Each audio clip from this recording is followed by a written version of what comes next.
I'm live. I am live. It is me. It is I. The one who is live.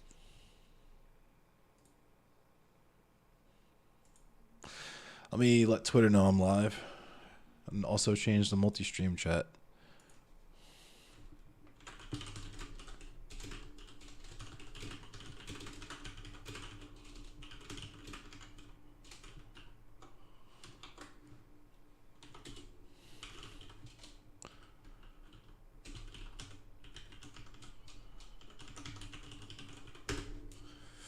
Because people be weirdos on here. Let's go ahead and get that out there. People be big, deep weirdos.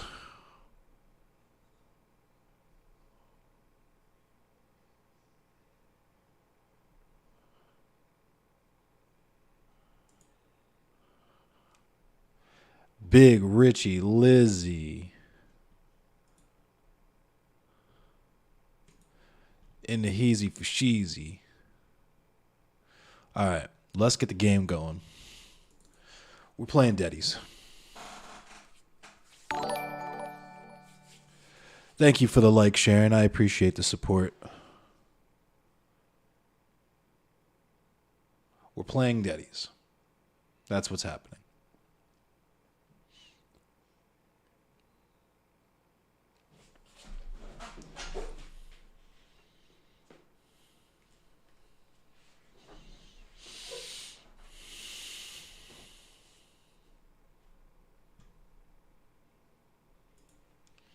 I think we're going to join up on seductive seaweed. You can tell I've been out in the sun lately. My hyperpigmentation is starting to come in real nice on my forehead there. Real working class vibes. Been out in the sun. Yo, what up, Kuma? Kuma Bear. Big Richie and Kuma. Nice. I appreciate you, Kuma. Hell yeah.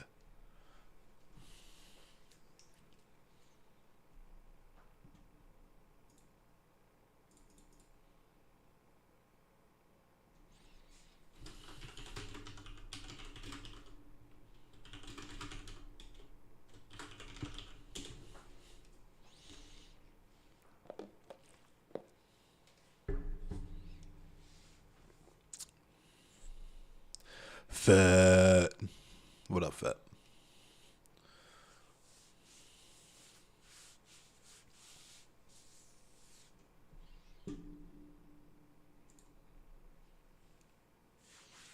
No signal.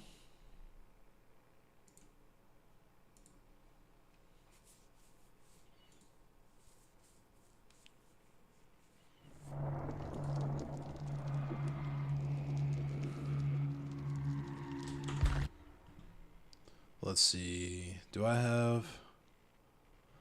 Looking for seaweed. Oh yeah, it's time for Deadies. Alright, let me send seaweed my friend code. Oh yeah, it's Fear Factory vibes. It's real Fear Factory vibes. You feel me?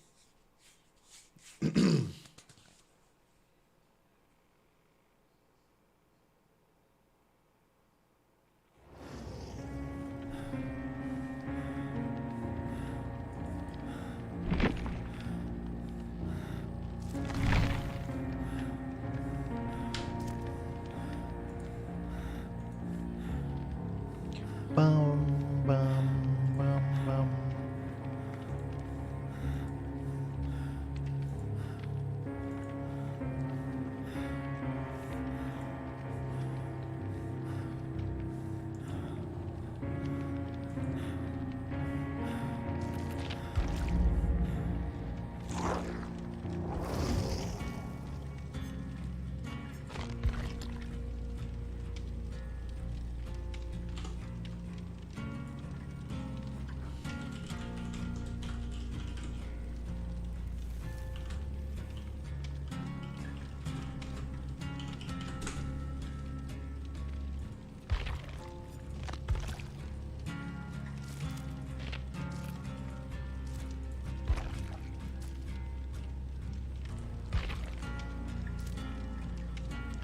I think Seductive Seaweed's gonna send us an invite. Scooch a little closer to the computer.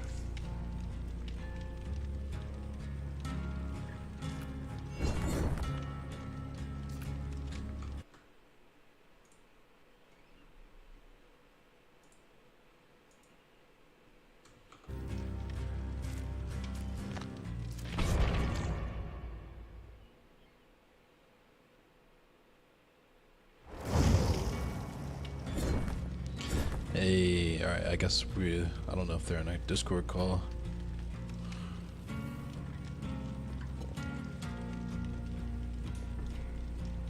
Let me move my plant out of the way of my drink.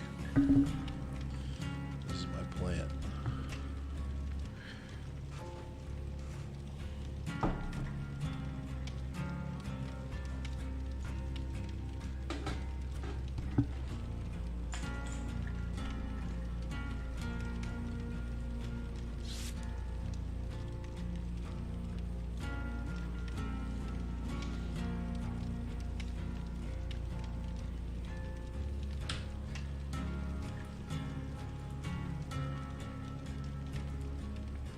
Hello. Hey, Cemetery, what's up? What's happening? Not too much. How y'all doing? You just start stream? Yeah, I just started like 5 minutes ago. Very All right. Actually, you both sound kind of robotic, so I think the problem might be on my end. Uh-oh. I'm gonna leave and come back. Okay.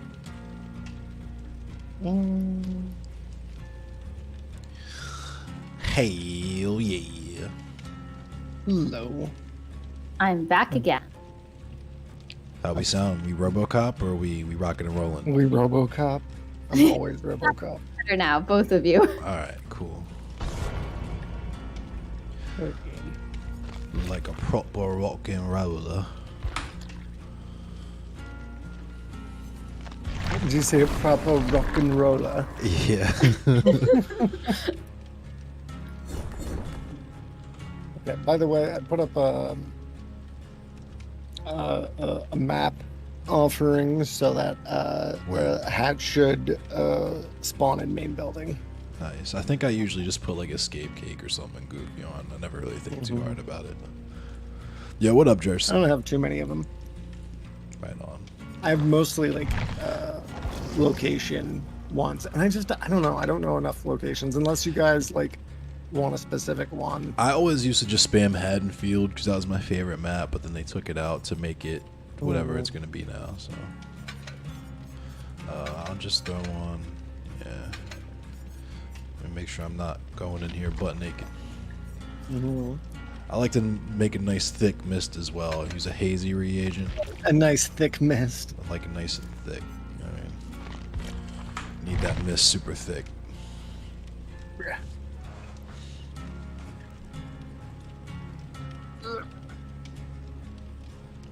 I do have one of those too. What else do I have? It's crazy. I play Killer so much more than Survivor now. Really? I've noticed that. Yeah, I played a lot more. I think, like playing Survivor, I don't always want to like play with randoms, even though Oh I yeah, should. true. Because I should. Dummy Honestly, to thick just mist. get better at it. Dummy thick. But it's also just nice because like I can come back and just play Killer by myself. You know what I mean? Yeah. And have that competition. That's true. I'm a Survivor main for sure. I probably have like 5 or 6 killer matches total. I'm just super nice at. Oh, really? Yeah, I'm the ankle cooker. You know what's really fun though is like about playing Killer, and Kat's watched it, and Eden's watched it. Is like you start really feeling and like thinking like a killer. Yeah. Like that It's- clip. Yeah. Yeah, And, unless I have you just seen love that clip? slaughtering. Which one? Let me pull it up for you. No, but I've even been more sadistic, like especially when I'm like, where do you think you're going? Like I was just doing it last match where like Eden was watching me, and I'm a really good huntress main. I'm like they're running, I'm just like throwing a hatchet, and they're just down. I'm like, where do you think you're going? I just like you start feeling sadistic, That's and funny. it's great. Yeah, I'm Alright, always it's in in survivor the- main mode, so I'm just like hitting 360s and channel. stuff. Mhm. Text channel. Let me check it out. Let me check out this here clip. Let's hear a clip. Thanks, It's nice and Grandpa. short. Let me find it.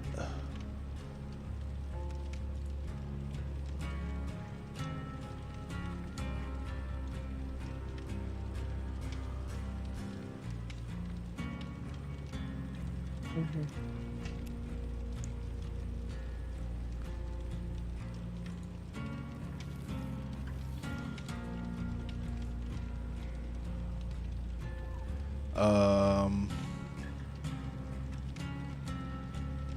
Oh, which touch channel?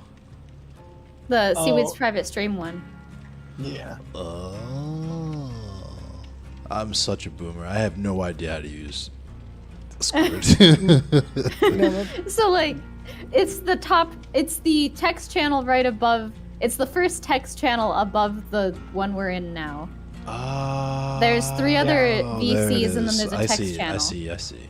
yeah. This is I have a was- hub VC thing because my bot lets me do that, and so like it That's automatically cool. makes the text channel. Yeah.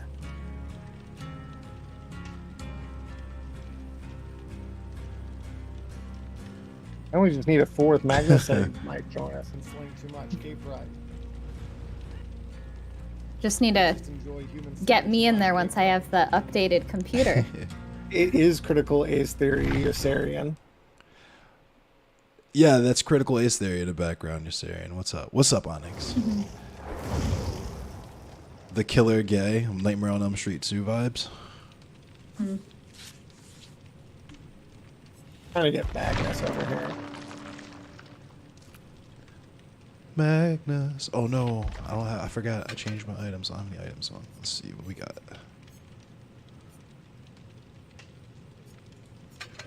I just started using the Chatterino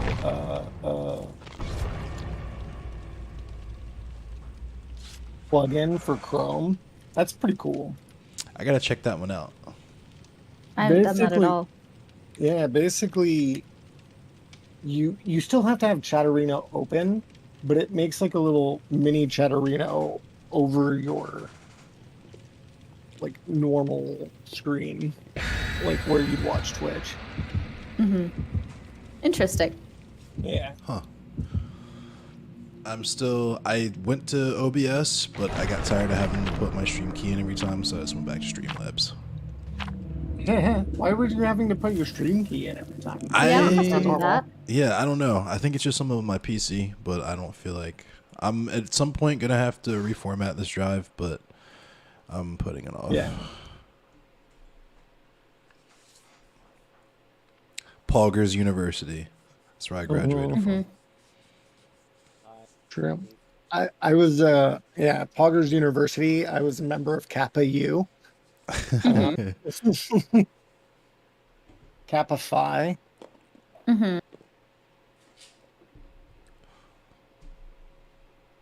Not Kappa Ligma. No, no, Kappa Duma. that was good. Kappa Ligma. Look who's here to say hi. Hey. Yeah, no, I was part of the fraternity Kappa Kappa Kappa Ligma. Kappa D Ligma. GOS. Sigma come loudly. From Poggers Sugma U. cum loudly. Or you just say,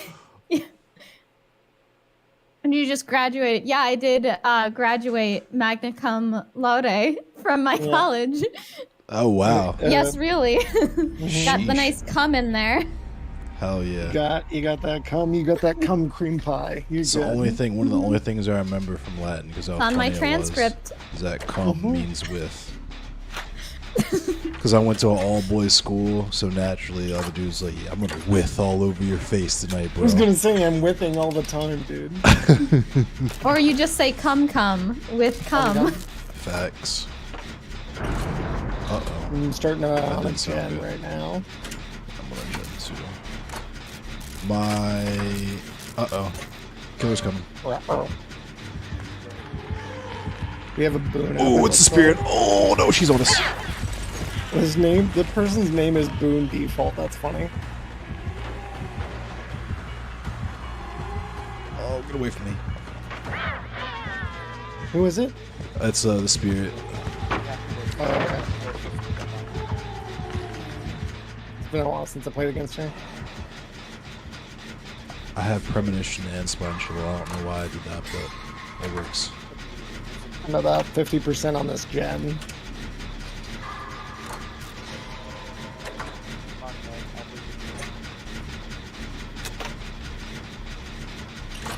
I can barely hear that person. I just realized that there was someone else talking. Yeah, I'm having. It's Eden. Yeah, he's trying to figure out what's going on with his mic. You need to like fix your gain or something, bud. Yeah, if you turned way up, then you're still really quiet. I was fixing my audio during my stream. Wait, do they have... Like, check your defaults and check your gain. Yeah, if you're using like an audio interface or something. Might need to turn that gain up. Oh man, Ooh, dude, we are get gen rushed. like Oh, here she comes. Oh no. Oh no. She's on it. Does she see me? I feel like I could walk you through like.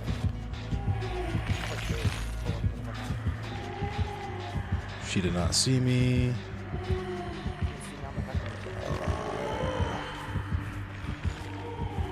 Oh no. Okay. Alright, cool. Alright. Working on this other gen with my new part. I'm on this gen in the middle next to the hook.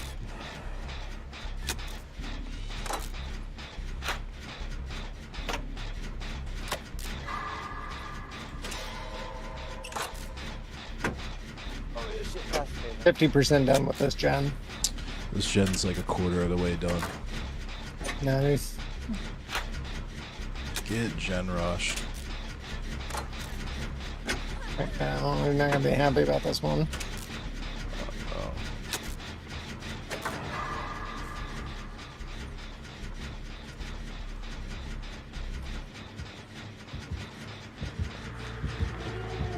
I really hope she didn't see me.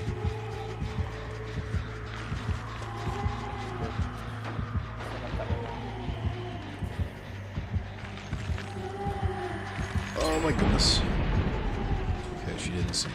Dope. I got that gen. I'm walking across towards another one if you don't do it. Oh, she saw me. Oh, time to go. Watch out, watch out, watch out.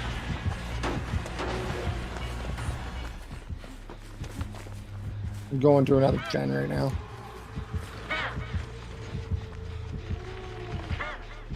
She keeps trying to break that one. Did she just buy them in the house? She's just swinging at the gen. How does she respond? I see one of you, two of us are working on this other gen right now. Word. She ran away from the gen. Alright.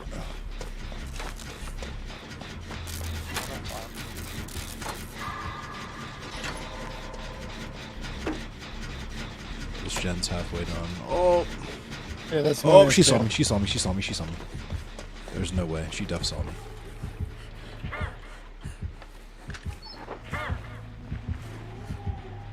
Never mind. We're 75% done. And start running to the doors.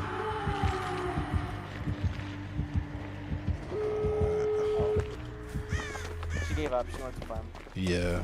Alright, I'm gonna go to this far door. I want to do a door right now. I'm gonna work on it. Get ready to brew some tea. She gave up after the gym started hopping. Working on a door. Here with Also Boone. working on a door. I see Eden. Collecting chest items. I might crash. Might crash. Oh, there they are. Run. Alright, my door's almost open. Alright, my drawer is 99. Oh no! Oh no! Rest in peace.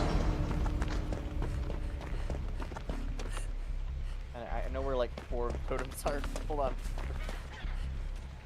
Oh, she's on the way. Okay. Does she have Because- more?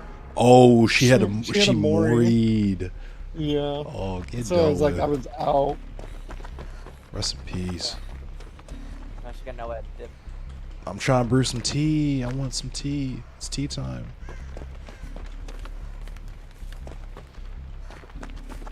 Let me get in the locker. You're just trying to be an asshole. I am. I'm being toxic. Right, let me just dip. I only had 1 reroll. Haha. What did you think you were about to crack? My, I really don't know. Hey, Apes, what's up? 8. It's the boy. Mm-hmm. Little boy. I found all my jewels, by the way. I have 3 jewels now. Oh, You don't even have to worry about moving out to find them now. No, I found them all. Just put the extras somewhere safe. Dude, I swear I already almost lost one. I felt like it was like on the floor again. I'm like, oh my god. That's why I'm telling you, put them somewhere safe so that way if you lose them, no matter how long, you have them. Or you have some backup, at least.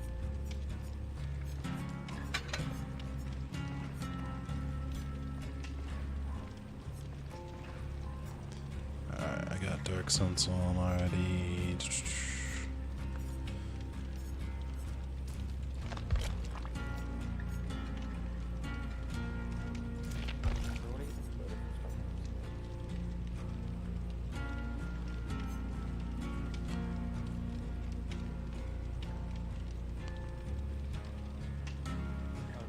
Oh, it's the same microphone, Eden. Are you sure? Maybe you didn't download the new drivers for it, whatever headset you were using? maybe. Hello, Are you hello. using it? That's better. The highest value we saw was 30%. Okay. There we Now I can turn you down a little bit because now you're loud. Yeah. Oh, Mhm. But that's good. this Stay Yeah. like that. Now I'm gonna put you at 100% instead of 200 now. Exactly. ears may have bursted a little bit, but it was for a good cause. Yeah. What did you do? Did you just move it closer to your fucking mouth? No, I literally had to go to the settings, and it was at 67%. I had to move it to 100. Motherfucker! I didn't know that was an option. Hold up. I searched for a whole 2 minutes. That's what I was talking about. Your fucking game. Well, it's good now. Yeah. No fucking shit. Jesus.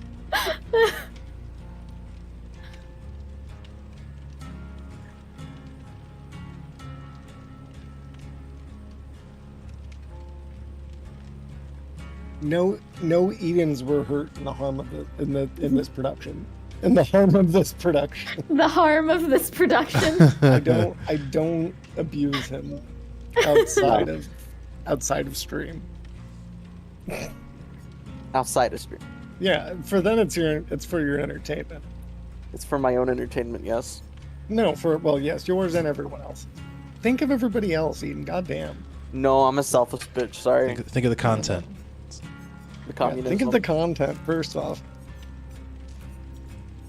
And then think of your girlfriend who buys you donuts. How dare you think about me too much? She's She jealous. stopped buying me donuts. Oh no. I guess it's time to start thinking about seaweed more then. Yeah, that's what I told her. She said that she doesn't like that Eden gives me so much attention, and I said, alternative, you can give me more attention too.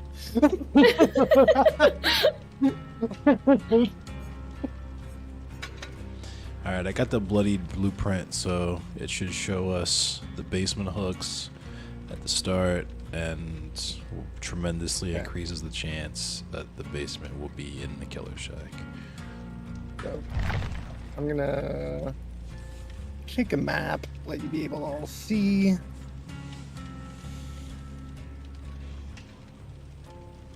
And I'll get ivory chalk for good luck. Just for some good luck, guys. I'm Want some Leon good S. luck. Kennedy. I'll play the fucking Oh, by the salty way, lips. Salty lips. salty lips. Hey, baby. Salty lips. Yeah. Resident Evil 4 is on sale for like $5, by the way. Interesting. And yeah, I'm thinking about it. Also, like Resident Evil Village too. I think it's like half off. That's number 7. Yeah, that's the newest one. Oh, the newest one. Oh, word. I don't know why I thought 8 was the newest one for some reason. That's crazy we're on that many. Yeah, there's a lot of them. There's more than that too. I'm pretty sure. The last one and the only one I played was 5, and that one was so ridiculous. I never wanted to play another Resident Evil game again. This man is punching boulders inside of an active volcano. Oh, kinky. It's like, I didn't know that these games were like this. I think I'm actually good on these.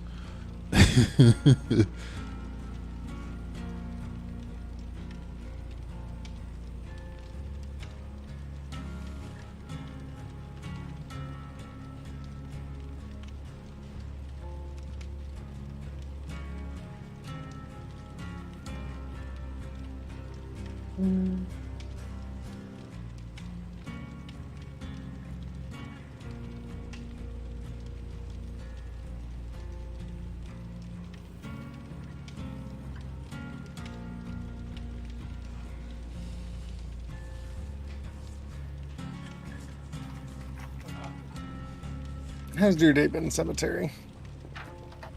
It was pretty chill. It's kind of slow on the dock. I did my first forklift stream like on TikTok. that You I've did a done. forklift stream? Yeah, sometimes. So last Forklift year, certified, dude.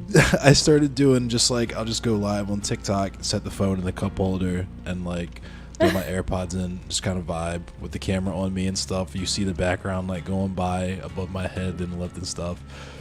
And I did one today for the first time in a minute, just because it was that slow and there wasn't a whole lot else to do. So when one of the last trucks came, I was unloading it, just like dumping stuff off on the forklift and seeing what's up Yeah. the chat and stuff.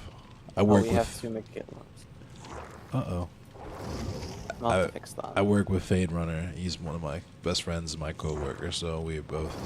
That's pretty much what we do all day. Is like he sits in the office, so he just watches like streams. Like he'll watch like Hassan all day, and then I just whip the forklift and fucking just like salt tweet all day, and that's pretty much the dynamic that we have on a job. Nice. And we just Yeah, honestly, occasionally if I link up worked and in an laugh. office, I would probably spend the entire day on Twitch as well. Yeah. Twitch and YouTube. And when Yep. it's like slow, super slow, like no trucks or anything, I'll kind of just chill in the lift and look at like YouTube or Twitch or whatever. But that's pretty much, that's our dynamic. We'll just be like, yo, did you see this? And then just start laughing. Like straight up like Harvey Birdman vibes, like Hippo. Like, you get that thing I sent you? You get that, Get that thing I sent you?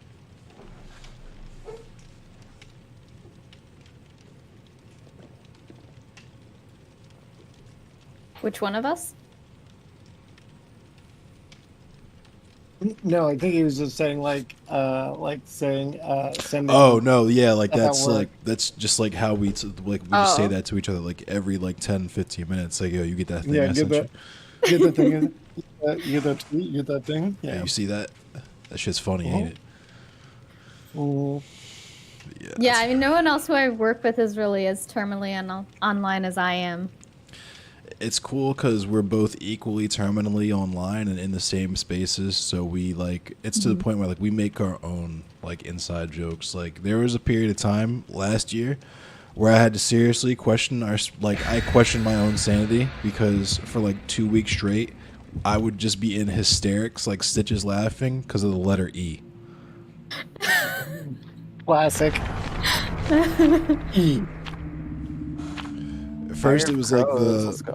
the dude like on the motorcycle where it's like he's about to fall off the motorcycle, and then the Lion King, like the warped Lion King shit kicks in. It's like E or whatever, and then that became EA Sports. Eat a dick. which then became E E E E E E E. E. Yeah, Markiplier E. Yeah. I've actually never watched Markiplier. Neither Me have neither, I. but I do know that I do know the meme though. Is that where that came from? Markiplier? I know the E meme did, yeah. Oh, that's funny. Like especially the deep fried meme. Oh hell yeah, yeah. There's there's another dude that I follow who's like really into metal music, and that's just his thing. That's what he does on the stream. Is like he just plays CDs and records through a boombox like on stream. Yeah, And that's apparently cool. he's friends with Markiplier in real life. Oh, hell yeah. His name is Nice. the beer Jesus. The beer Jesus. Yeah. That's It's a Freddy. vibe. Oh no, With Swedrick. Ruin? Sweaty Kruger. No. I forget what he can do. We Oh, Place- there he is. Oh, Guess we'll find out. Now I'm in the dream world again. I yeah. think. yeah. He gives you the floppy neck. The floppy neck. It'd be There a you floppy go. night. What does that do exactly? Being the dream state? I It forget. could do a number of things. How does But he it get ma- it around makes you royalty comfortable. issues? He straight up called like he talked to the guys who like own Severed Records and like Deathgasm Records and stuff, and specific records. I think he like personally. Oh no! Here he comes. Oh, he saw me. That's it. Thank you, Ethan. Oh, run, So you need to Stay out snap of me sight. out Stay of out of it, sight. right? Stay out of sight. No, I can heal you. I need to go find my thingy. This will be floppy Your neck. thingy. Oh Oh, no! I see My the neck is so floppy floppy. My Why neck is is my internet floppy. so fucked? Here, wake me What up. does your Rafael. floppy neck do? Wake me up. I'm waking you up. Thank you. Oh, he's coming. He's coming. He's coming. He's coming. Oh my god. So what? It makes like it depends on his add-on. Oh, how did he catch me? It makes you susceptible to his traps.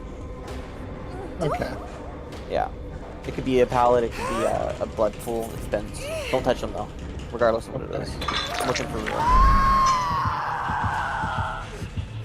Yeah, the dream pallets are. Thermal state. Oh, your neck is so floppy. Why your neck look like that? Oh my god, I gotta unfloppy your neck. I got on floppy your neck. Oh, here he comes. Make you. He's like, I just Ignore went the- to a dream state just randomly. You found Ruben.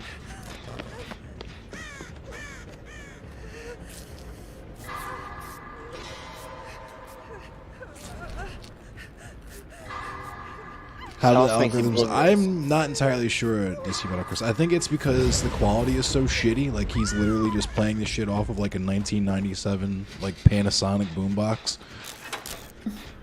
Which is like when you're playing death metal and grindcore and black metal, the quality is negligible. But like, yeah, I think that's how he gets around it.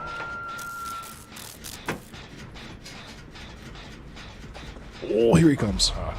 Oh, my neck is floppy. Oh no, here he is. There he is. I'm My gonna neck go is try floppy. and go for the unhook. Oh, he saw me. He saw me. No. Oh! Okay, time to go. All right.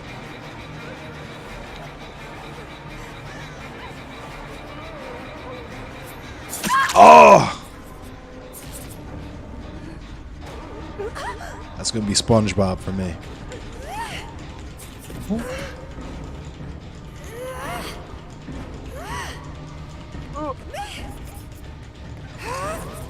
Oh no! Begin.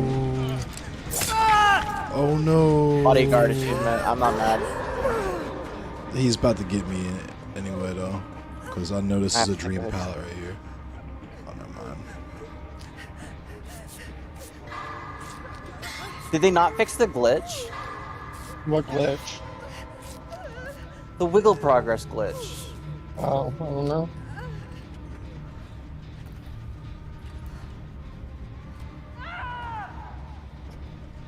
So I immediately hopped off his fucking bag. I hate I'm sweaty Kruger. 75% done with the gen in the main building. Fixing to welcome back up. Oh.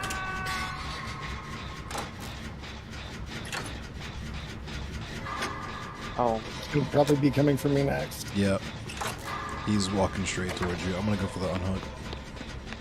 thank you. It's big SpongeBob hours, big Patrick.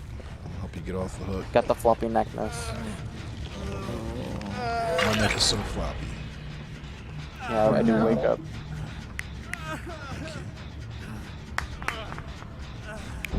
Oh, he's coming. Here he comes. He's tunneling you. He's big tunneling you. For me? Eden. I don't see him. Now let me unfloppy your neck. Yeah, no, he tunneling. Thank you, Cemetery.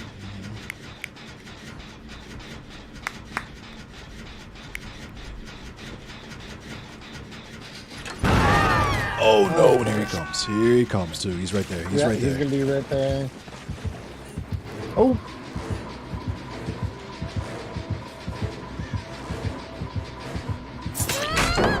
Oh my god, thank you, Michaela. Oh, I see him.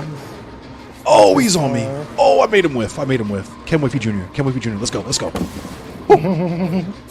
Woo. Made him whiff again. Woo. Let's go. I'm working on this generator. Yeah, break the pallet. Go ahead and break that pallet. Yeah, break it. Break it. I want you to break it. Break it. Is this turn visible? He's still around though. Come get me. Come get me. Nice. Pallet's Thanks for right taking there. him away from me. Oh, I did. It wouldn't let me drop the pallet. Oh no. Oh no. This gen's almost done. I was cooking his ankles for a minute there. I was giving him that Allen Iverson. Oh, come on. Oh, this lost Here it comes. connection. Yep. He's after my ass. Nightmare on Elm Street 2. Oh, he's right behind you. He's right behind you. Oh no. I know he is. Oh no, he's about to get me. Oh. No. Good try, good try. I tried. This is a dream pallet right here, whoever. If you get to me in time.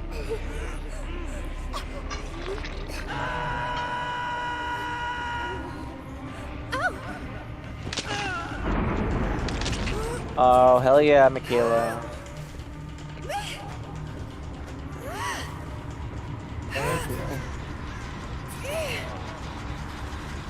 I'm dead.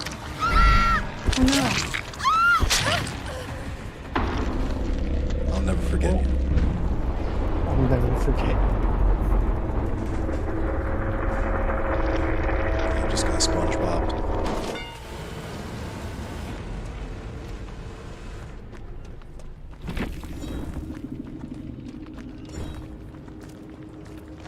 F indeed. That one hurt. Keck L.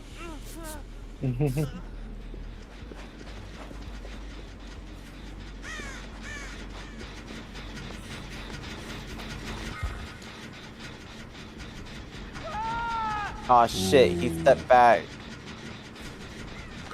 Oh, I'm dead on hook. So you're dead on hook? Okay. I'm gonna go the other way then.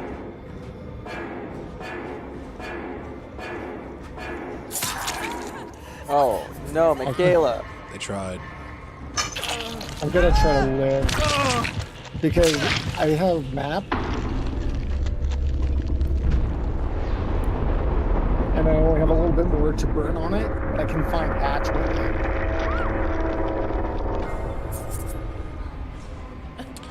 Ripperoni. I'm giving Jack up. I'm sorry.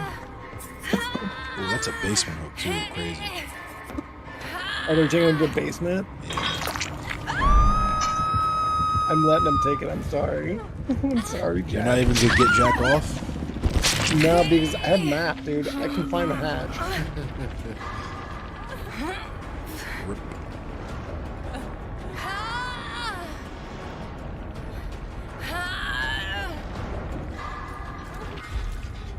Now's not the time for altruism. Am I gonna get out of that? Nah, there's no way. Because I'm pretty sure Sweaty is like lurking too.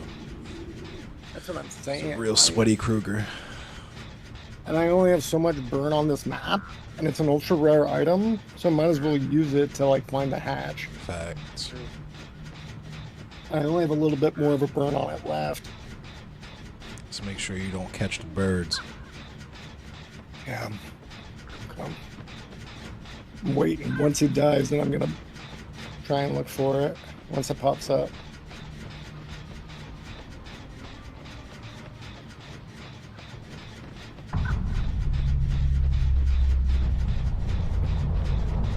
Okay. Oh no, are you There catching the is me here. birds? Can he see me? No, it depends on how long you've been sitting still in the locker. Been sitting here for a minute. Yeah, he can see those birds. Damn it! Yeah, you caught the birds. Oh no. How unfortunate. Oh, I hear the hatch. I hear the hatch. I hear the hatch. Where's it? Hey, even with the birds, let's go. Thank Yeah, you for hearing that because I didn't see it. When you stand still for a certain amount of time, you get one, and then it just adds one to them to make sure people aren't like camping in the corner.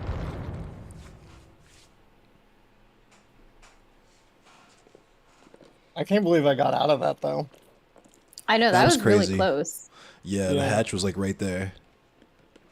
And I got hit. I was like one from being down. Oh, and I kept my map too. Nice. I used Yeah. my med kit. I have a rare med kit. It's an event item med kit. Makes me considerably more visible. Yeah, let's go ahead and get rid of that then. Mhm.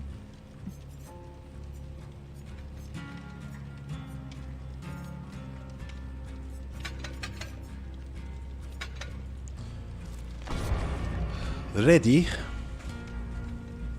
Got a map one that's for summoning the hatch in the killer shack. I'm gonna go to the bathroom. Real quick. Oh, hold on. Let me change my offering then, because I'm summoning the basement and the killer shacks. I should.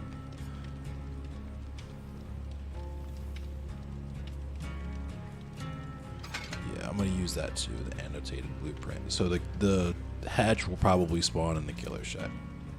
Okay.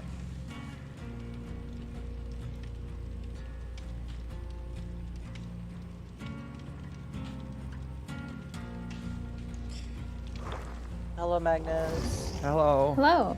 Are you guys surviving or Hey, dying? Oh, What we just got clapped.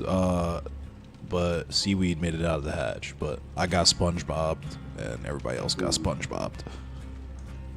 Kat, we need you to go take over Seaweed's chair.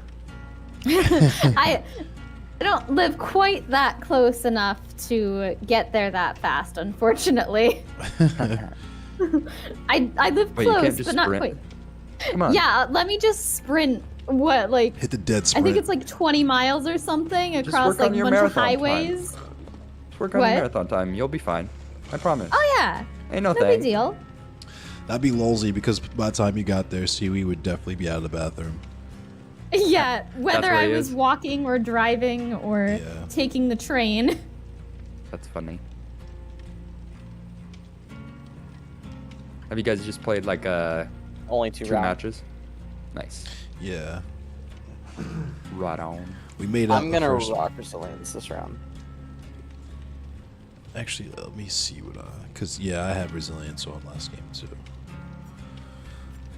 I got dark sense on. I like dark sense and Ooh, kindred. is that the one where you get to see the killer when you pop a gen? Yeah, Nice. kindred and dark sense are pretty much like my offhand perks. I usually keep spine chill on. I like spine chill better than premonition, but I'm rocking resilience for my fourth perk right now. Alright, I'm back. Seeing how I like it. Oh, you beat me back to your chair. Dang it. What the heck, Kat? I thought you were gonna Oh, win. hey Magnus, what's up? Oh, hey. You jumping in Not here mine. with us? Yeah, Okay. you know it. I'll be the guy on the hook that, like, I'll just distract the camping killer. You might get lucky and actually we'll have to deal with that next match. I got BT and Guardian. It'll be fine. Are you still streaming, Magnus? Yes. Hey. Not a problem. I was just curious. Yeah. No TOS. Okay. I mean, I'm Well, pretty I sure feel it. Endless I know you has guys been are streaming trouble. this whole time. Yeah, I'm streaming that's too. Yeah, what I I'm know. saying, it's not a problem. But I break the TOS every day, so it's cool. It's like, nah. You're Just setting on it. both your trips and I read through it weekly just to check, like, where am I not you pushing my read limits? through it weekly. You gotta know. Just because I'm watching both of your chats. Should probably do that. I haven't looked at anyone's chat. My chat's pretty chill. My chat has calmed down. It was pretty wild over the last week and the week before that, but it's pretty cool now. It's calmed down. Yeah, Cool down. it was quite the time. It was something. But it's cool. I had the time Are you of my in life. cemetery? What's that? No, sorry, not cemetery. Are you coming in, Magnus? Oh yeah. Did somebody send me an invite? I did. I already did. Okay, my bad. Maybe you I should didn't hear- fucking pay attention. I didn't hear the notification. Okay. Mhm. Dead by Daylight crashed. For you Again. or everyone? Yeah. No, just for me. Okay. Wait, you crashed again? Let's get rowdy. Yeah, but it's not like a full crash. Okay. I think my PC just might be overheating. About to take off. What up, Hoffman? Yeah. And see, this And is that's why on the I'm low. waiting to upgrade before I play anything. Selassie, Yeah. what's good? What's up, y'all? How Hear y'all the feel? music still. Lovely. Love the The cat music ears. is excellent. Oh wait, do you have me up? Yeah. Just while we're not okay. playing, if that's fine. No, Or I no, have it's you fine. up. You can keep me up. That's fine. You keep I mean, me up at night. I'm streaming proud in of you, the okay? Discord. Thank you, Young Slug. Young Slug, that's tight. Yeah, I Mhm. shouted you guys out too. Young 'cause I was slugger. like, y'all Nice. are some cool people. I didn't know Kat was here. Now I'm Yeah, sorry. Yo, I'm what here. up, I'm just Chester? not playing. How Right, you doing, that's why I Chester? was confused. Yeah, I want to teach Kat to play. She'd be an amazing killer. Cat She'd killer. be a see. pacifist. She'd be like, nope. Yeah, Sorry. Here's the hat. You're getting back on. Follow right? me. Eden. Hold on. What now? I said you're getting back on, right? Yes, I'm getting back on. I'm just I'm asking. well, Oh Chester. my god. I'm well. He's so How are you, aggressive Chester? to me, and it's I'm showing not today. aggressive. Shut the fuck up. Now I'll be aggressive. Now you'll be aggressive. I like that. You deserve it Oh gosh. for being a bottom. But yes, you can teach me how to play Dead by Daylight once I upgrade my computer. Okay. But Okay, well, before planning we to start, do that after I move, and in order to move, need a job. I got 3 interviews tomorrow though, so hopefully Nice. one of them works Hell out. yeah. That'll be good. we have to drop Why not? $100 in the game. Young Slug is a living W That's all the name. killers. You're gonna be all the killers, not just one. If your name is Young Slug, Okay. you No, for probably just real, clutch that's a what mad W's. turned me off from Dead by Daylight at first. I was like, there are so many microtransactions. Holy shit. Many Yeah. guys. Yeah.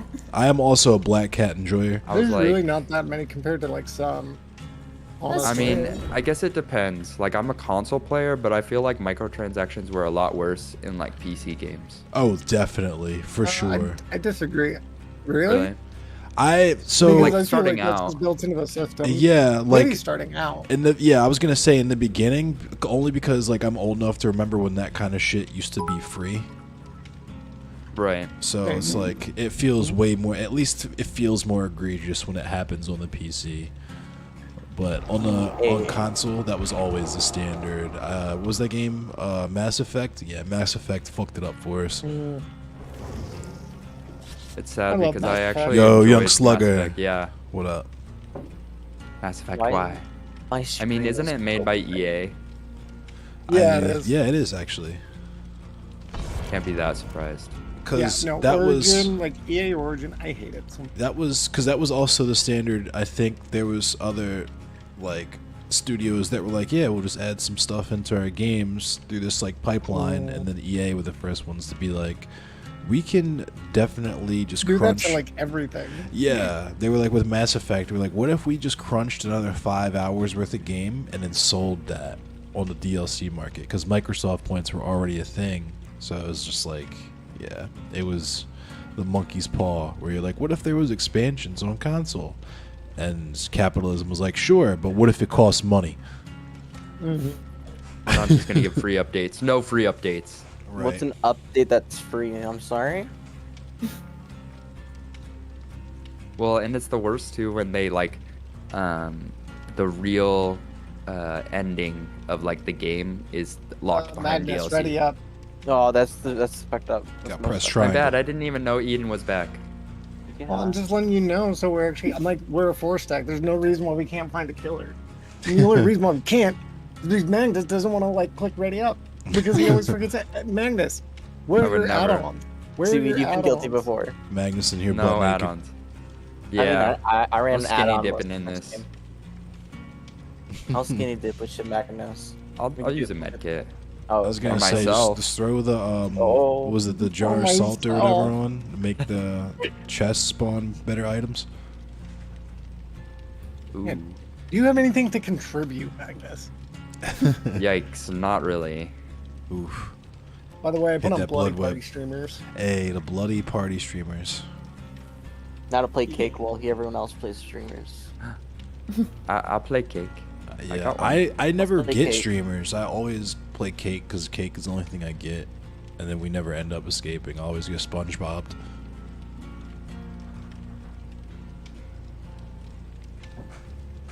Honestly, I don't even get upset when I get a Moried. I'm like, honestly, this is better. Yeah, Pretty Moris cool, are actually. tight. Don't just put me on the hook. There's some The cake for you in cake. chat now. Thank you for the cake.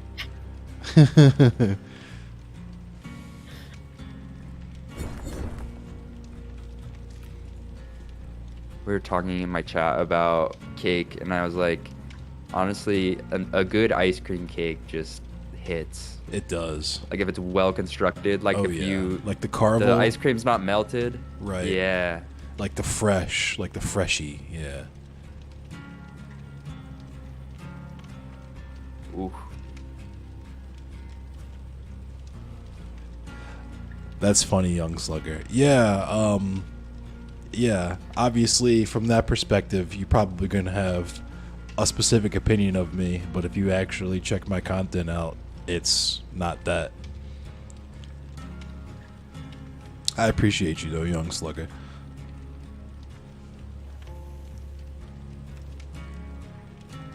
And if you ever want to just like DM me to ask me about any of that stuff, because I try not to talk about it on stream, but if people want my opinion on it or how I think it played out, then I'm always open to have conversations about it. Just because I feel like I was treated really unfairly, obviously, but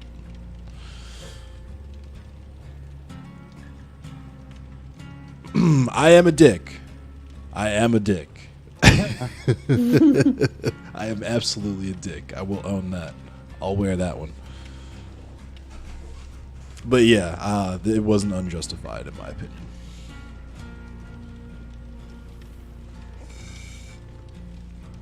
I'm getting absolutely terrible pulls from the blood web right now. It's all good, young slugger. I appreciate you.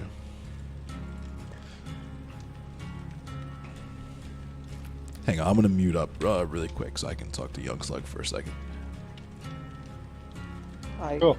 Yeah, bruh. Tremendously Um, increased the chance of being sent yeah, to Red it's- Forest. What's Red Forest? Basically, like, The one with the house. The one. with the without getting temple, into too much and another one. detail. Yeah, for sure, young with slugger. the- I just want to say what now, little just stone for creature the record, that because like their I eyes said, follow you? Oh, I'm that's gonna the def them Yamako. too, just so that their voices Escape. aren't in here. So I'm just stating for the record, just because, like I said, I've been trying not to really talk about it on stream, just because the whole point of how that shit ended up happening the way it was is that like my channel is not a drama channel. I don't do the whole like talking shit about other streamers or my audio is on stream. Yeah, I know. This is what I'm saying. I want this to be on record. My whole thing in the first place, which is why I stopped engaging in a lot of that stuff, is because I don't do the whole let's react to other people reacting to other people reacting shit. I don't do the drama and reaction shit, right? And so the thing that I was most known for is something that was completely ignored in favor of people thinking that they were going to get that out of me. And I feel like for anyone who wants to have an honest conversation about how all of that played out, my point of view and why I reacted the way that I did and the things that I said are completely reasonable in context, especially when we consider like I said, the people are acting like they did me a huge favor, and in the moment I thought it was, but there's such a thing as not all visibility being a good thing, and that's pretty much how this played out. And it took me this long to realize that just because you want to perform a certain role, or just because you want your content to be perceived a certain way, that's not necessarily what other people will find valuable in it. And one of the main struggles that I knew I was going to encounter when I started doing stuff on this platform was controlling the way that my content is presented, insofar as it not being just more toxic, like screamy bloodsport shit at the bare minimum, right? But also the fact of what I have to say and the things that I talk about that are appreciated with the gravity and respect that they deserve, because it's shit that people die behind every day, right? So that's kind of where I was coming from, where the people that I thought were gatekeepers in the space and the people that I thought were most responsible let me down in a pretty big way, not just in how they handled my content, but in how they handle other people's content as well. And like I said, if you want to have a private conversation about it, I can like walk you through it and whatever, but my feelings have always been the same. Nothing I said was unreasonable or that crazy, but you're a dick, so you want to judge you on that. You care about ideology and intention and context. You seem like a well-spoken, reasonable person from what I saw. I got clipped in a bad spot, only brought it up because I didn't expect to be linked to your stream. You seem like I care about discussing actual shows for that. Yeah, I mean, yeah, you got me. We're on the level, so yeah. After stream or whatever, if you want to do text or something, I can tell you more about that. But we're in the game now, so let's do that. At first, I was like, definitely I'm back, not gonna y'all. get Elden Ring. Hey, Welcome back. No, dude, it's been so much fun now that it's actually working. The you'll one just thing have to I'm tell me what your build is, yeah, and I'll play The- something like to compliment you rather than like being the same thing. sure. Or go against, yeah. I'm Oh yeah, I forgot about that. I'm the only thing I'm nervous now is I'm pretty sure it came with an update that it fixed all the issues that I was having.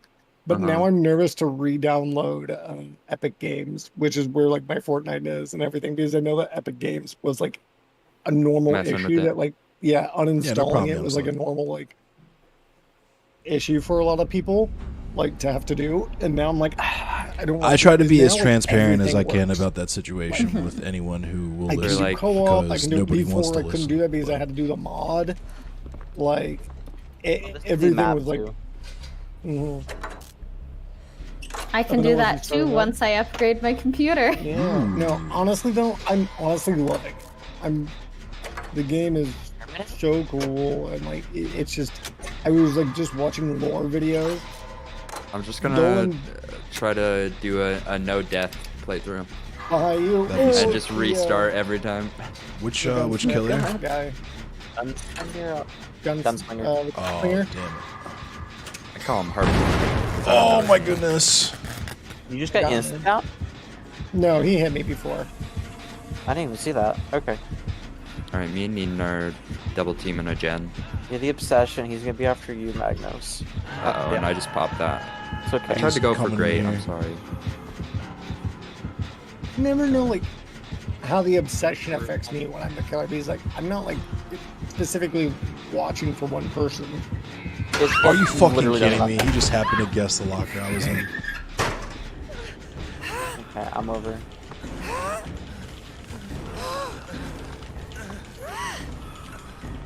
I need to switch from Jake. I just play him because I have Saboteur, and it's fun.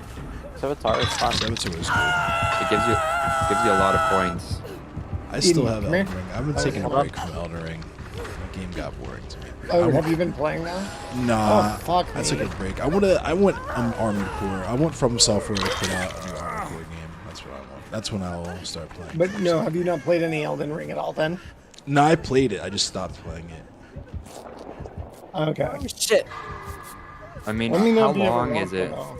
Yeah, I for mean, sure. I don't know. I know. Would you have to I've guess? heard the main campaign. I mean, I don't know. I haven't beaten it. I guess it. Yeah, I guess it depends on how many times it takes to pass a boss. But I wonder what like the average playthrough is, because some longer games, even if they're super well made, like things just come up in life when I just like play like a game like Dead by Harder- Daylight or oh, something. That's my issue right now. If you're recovered, I'm gonna. That's but how it the was nice- for get Red Dead you all Redemption 2 lagging. for me. Sure. The nice thing about Elden Ring that I do like though is that like Oh no. I was doing when we were talking with Kat, is that it's just a game. Oh, that, like, no. If I need to grind, like I can do that. and Bro, talk and what? everything, too, you know what How I did mean? he hit me? Yeah.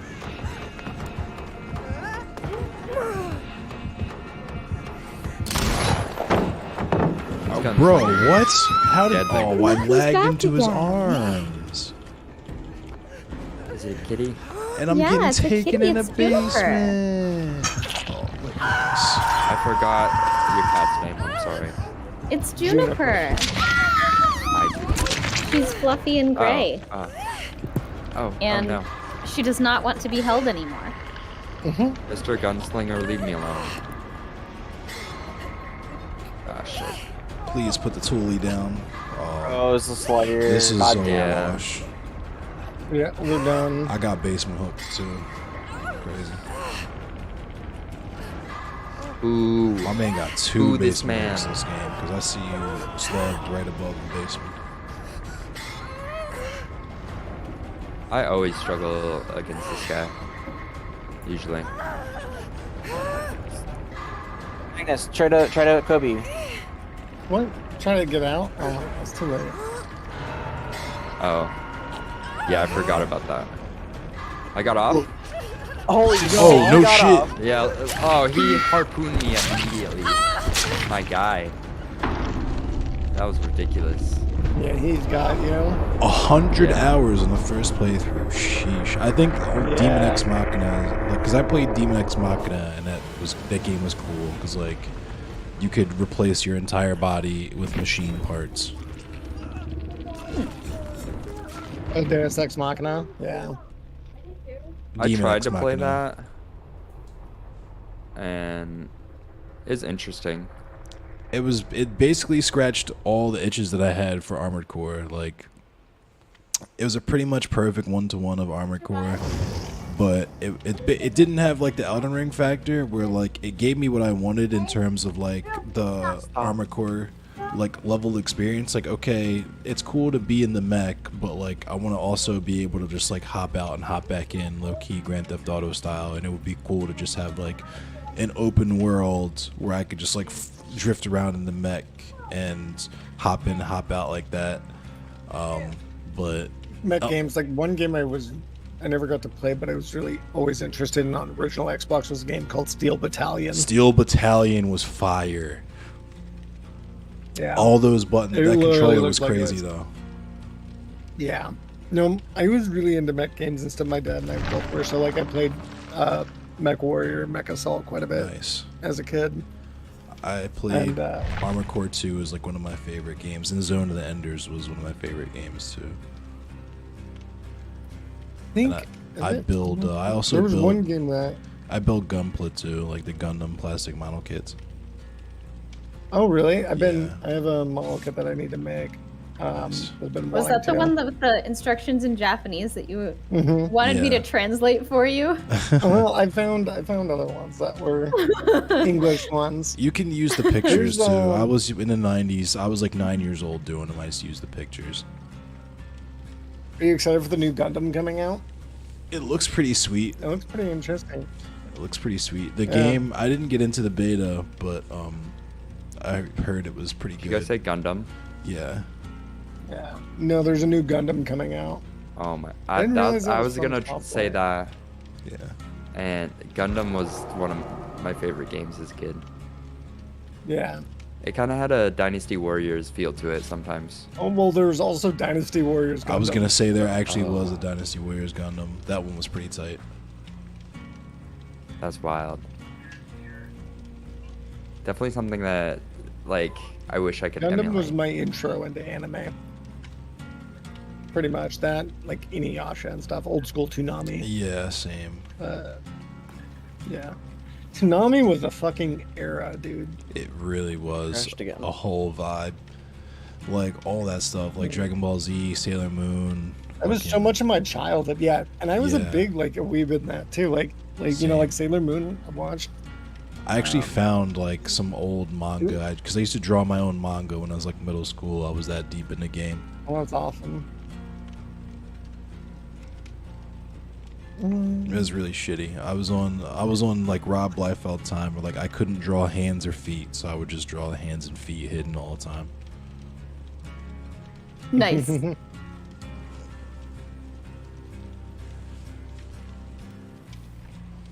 Oh, where's Eden?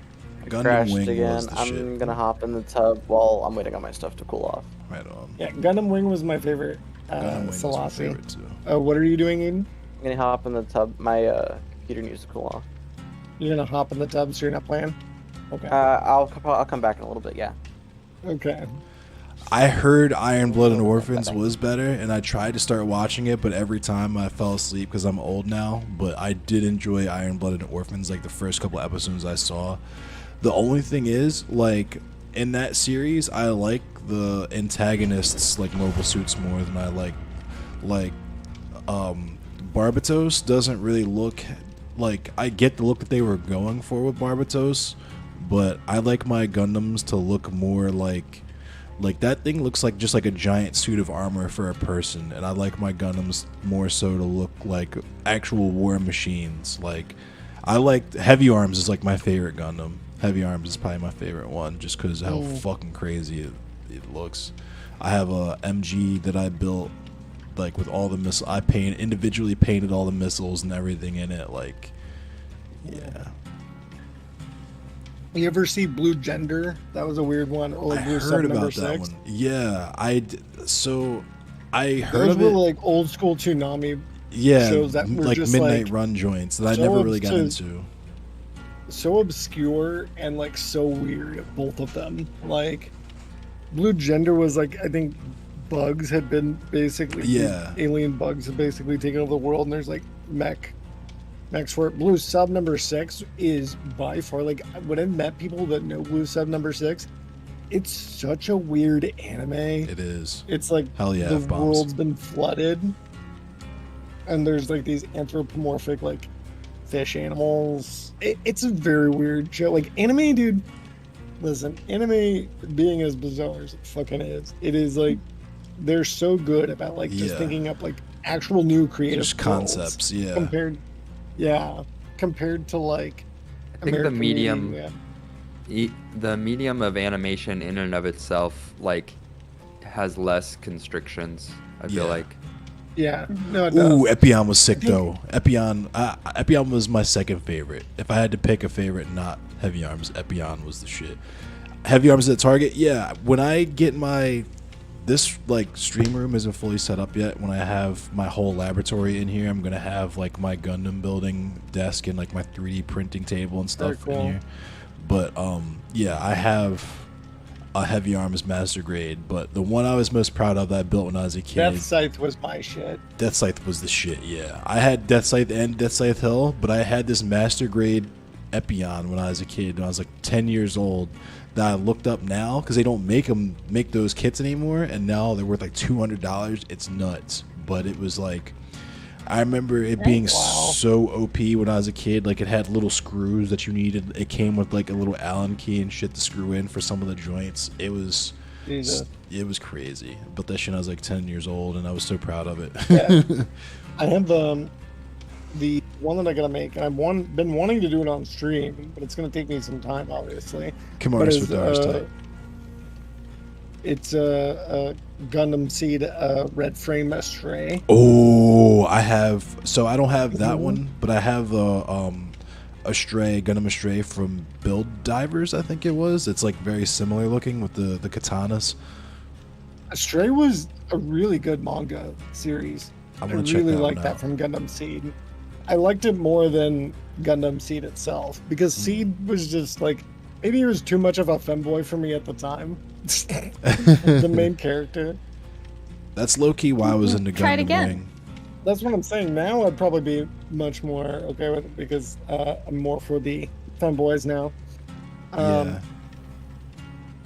But I'm also just like, as I've grown up though, like talking about like constraints in animation, I talk about Evangelion a lot, Ooh, yeah. and like the last 2 episodes of Evangelion are very controversial for a lot of people, but like they show what you can do with animation so well, like on a budget, For sure. and talking about like have you watched Evangelion fully through? I haven't watched it fully through, but I'm vaguely familiar with the concept, and I've seen like a couple episodes. Yeah, we can watch it together sometime. I'd be into But that. like, Do it in the Discord. Movie sometime. night. Yeah. Movie night. Hey. yeah, well, I mean, I've already watched a couple episodes, but I need to get back and watch more of it. Mhm. I mean, I've watched it several times, but it's honestly one of the animes that like the more I watch it, the more like meaningful it is, and I come back with like something different or like, but at the end, like it's very abstract and like, then like talking about like how we perceive the reality around us, and they do that like with showing how like creating like a ground or a floor lets you no longer just be able to fly but actually able to walk or move, and like it kind of like breaks down these That's pretty cool. very like philosophical concepts because it talks a lot about people and their relationship to other people is a lot of what the show is. And like I have a really good like fan trailer I'll show you that's like the best trailer I've seen for the series. Which But anime is this really, again? it's Evangelion. Evangelion. And Okay. Neon Genesis Evangelion. And I can help you get some files. I don't recommend I've heard of watching the Barbataurus. Netflix version. Yeah, I was told to stay away from that one. I know my mod, Big Richie Lizzie, really fucks with one of my mods. Big Richie Lizzie is my homeboy from out Seattle that really fucks with Evangelion. Yeah. It's like we're two sides of the coin. We're like, I really fuck with Gundam heavy. He's never really fucked with Gundam, and he really fucks with Evangelion heavy, and I've never really seen Evangelion. Evangelion is like, yeah, it is famous Kuma, and it's the best way I can describe it. I tell people, I'm like, with like anime culture, it's one of those animes that you like need to watch because it's like instrumental to like anime history.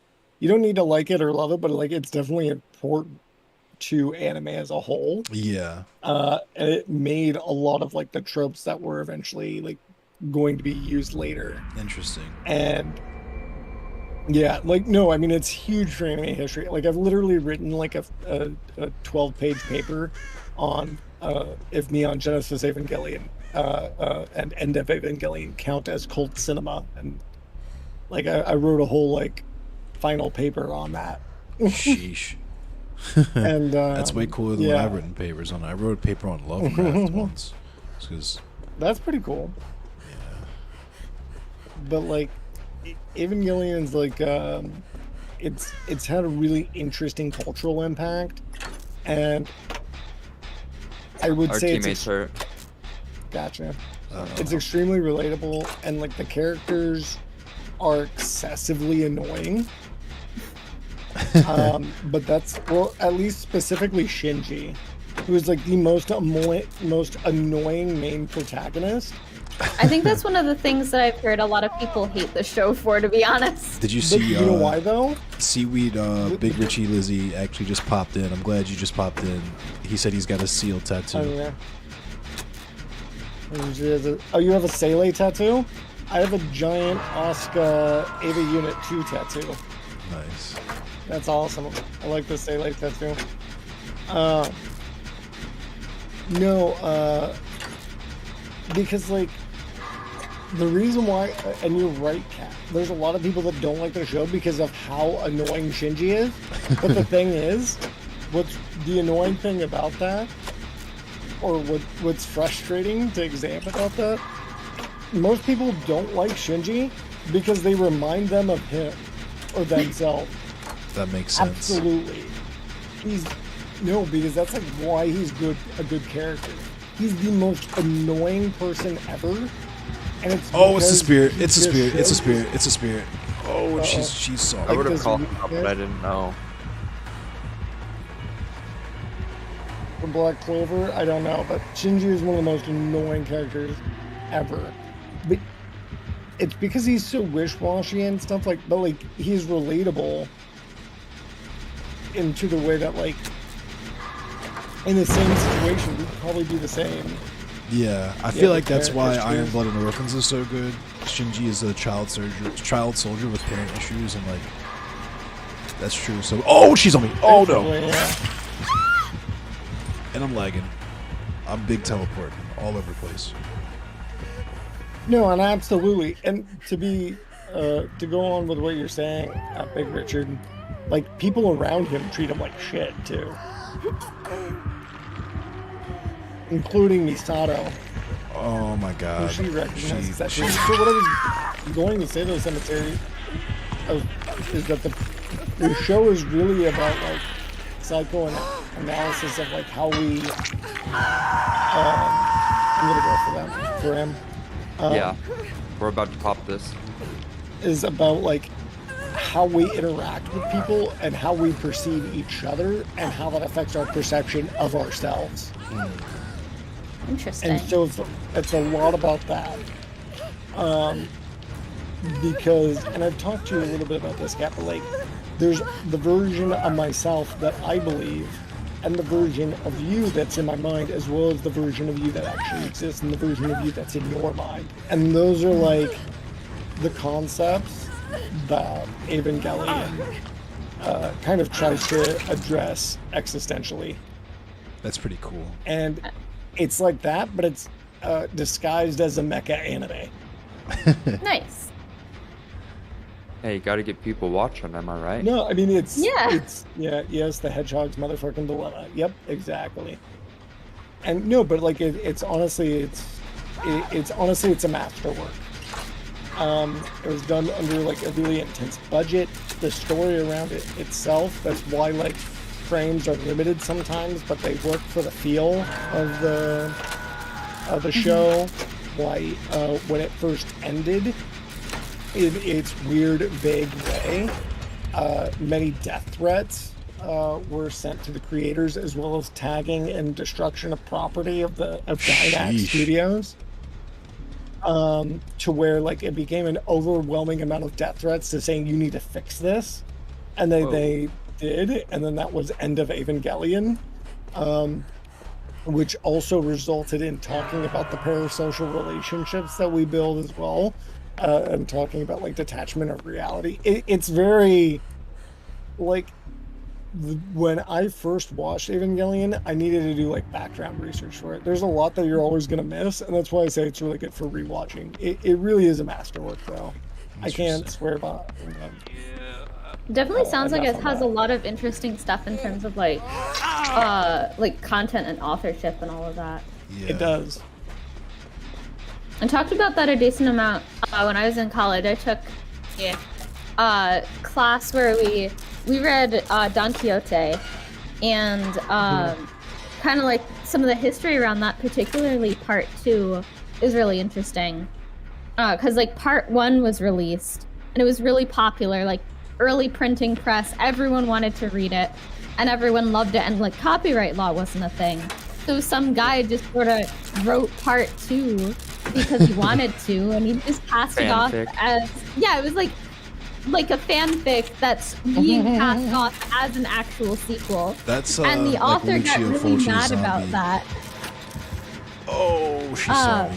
But yeah, the author was really mad, and then he wrote the actual part 2. The real part 2. Yes, so there's a real part 2 and there's a fake part 2. A lot of people will call the fake part 2 the fake Quixote. Which is better? Have you read them both? I've only read the real part too. That's cool though. Expanded universe. That's like zombie, like Lucio Fulci's Zombie was supposed to be a direct sequel to Lucio Romero's Dawn of the Dead. So like, it's called Zombie in the United States, but in Italy it was called Zombie too, because the first Dawn of the Dead was just called Zombie. She's on me. Might be camping this main building, Jen. Yeah. She picking you up? Yeah. Okay.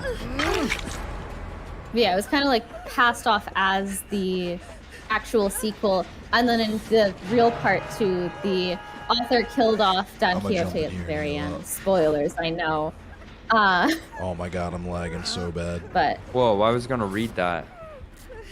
I know. For a Well, I book was gonna read 500 years old, more than at this point, actually. Spoiler alert? Question mark? Mm-hmm. I do not like this killer. Yeah, this killer She's is tough. yeah. She's You doing guys got stuff one with gen. bangs. Okay. She's okay. Come on. Wanna try to get seaweed off? I'll take it. Oh, she's on me. I Please hear. do, baby. I got you. Oh, nice. Oh, let's all heal up. Yeah. Yo, how did she see me, bro? How did she see me? I think you're gonna be dead on hook. Oh, I lagged back into it. I have no idea why I'm lagging this. What up, Bronx LT? Just got SpongeBob. SpongeBob. Why do you say that like that? You don't remember the episode of SpongeBob where they were playing with the hooks and they got hooked? Been a while. Oh, I think so. Yeah. Like the fishing hooks, right? Yeah, Mr. Krabs told him. Yeah. Yeah. He told him. Stop playing with them hooks.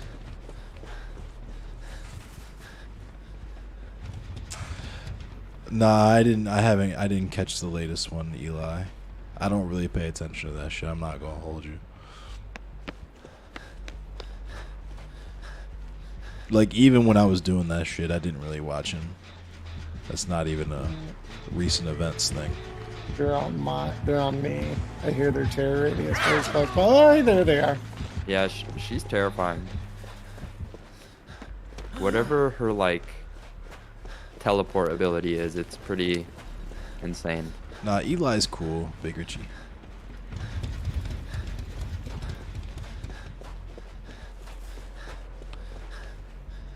Pixel. I don't know who Pixel is. I'm not familiar. Are they cool? Are they base Pixel streaming? Smixel. I think they're talking about like the Aussie streamer. Aussie leftist streamer. That sounds cool. I'm usually pretty leery about Australian people, but They're pretty cool from what I've seen. Yeah, I haven't seen a whole lot of their streams. I know MRU used to go there a bunch, though. No Justice is Yeah. I pretty feel like cool. sometimes it's She's hard. from the UK though. She's not from Australia. It's hard to catch people from, like, Oh, UK, super not different, Australia. Okay. different time zones. Word. Ooh, I forgot to take I the don't know, I've FGC watched- tag out. I play Mortal Kombat 11. Thanks for reminding me. I've watched Pixel a few times, like, when I'm up early for work, like, I'll put that stream on, like, during breakfast or something. Oh, she was on that panel, Monty. Eli is saying she was the best one on the panel, so I guess I gotta check her content out.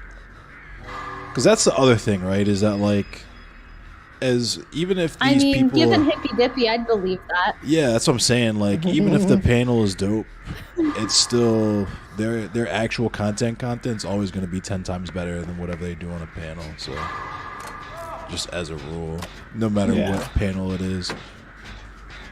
Unless they're one of the chuds. Yeah, then it's just True. more of the same. Yeah, exactly. And No, maybe did. some drama react content mixed in there to keep things interesting. Spice it up. Oh, I'm So not. it's funny. A few times I've gone into Chud's chats and they don't know who I am. And they'll see my username and be like, Critical Ace Theory, that's a funny name. Haven't no clue what that Oh, means. she got me. I mean, I think they get like the critical race theory pun, but I don't think they. They don't understand don't what get the ace ace actually part. is. Don't Yeah. connect it. They're like, yeah, sweet poker player. Hell yeah, brother. Yeah, probably. But I don't play. I kind of play Street Fighter. I was really into Street Fighter Cross Tekken. I really liked playing as Rolento and Brian in that game, but I'm not very good at Tekken, like at all. And I'm only marginally good at regular Street Fighter. I fuck with Soul Calibur though.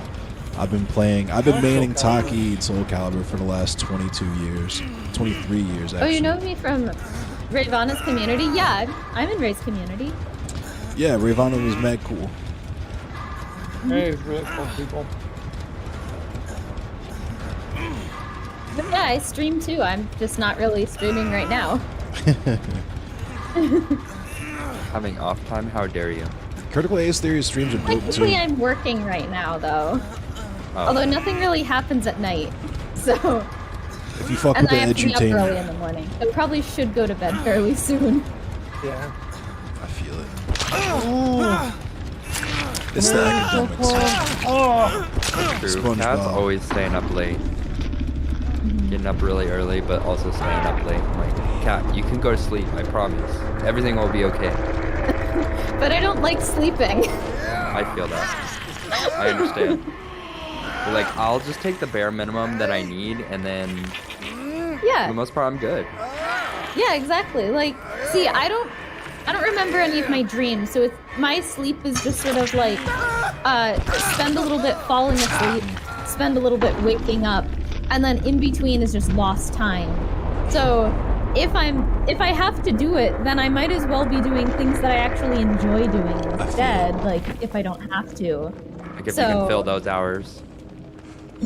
Hell So yeah. something like this, this is more enjoyable to Yeah, me this than man got a sleeping 4K. is. True.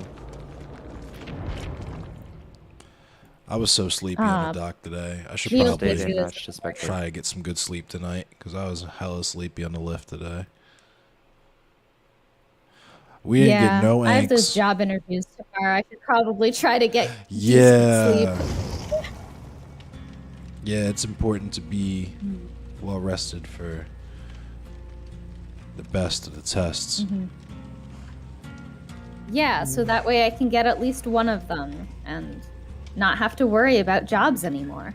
I feel I mean, that. just think about it. If you hit 1 out of 3, that's like, you know, in Major League Baseball, you're going to the Hall of Fame. Okay, like you got this. Just think about it that way.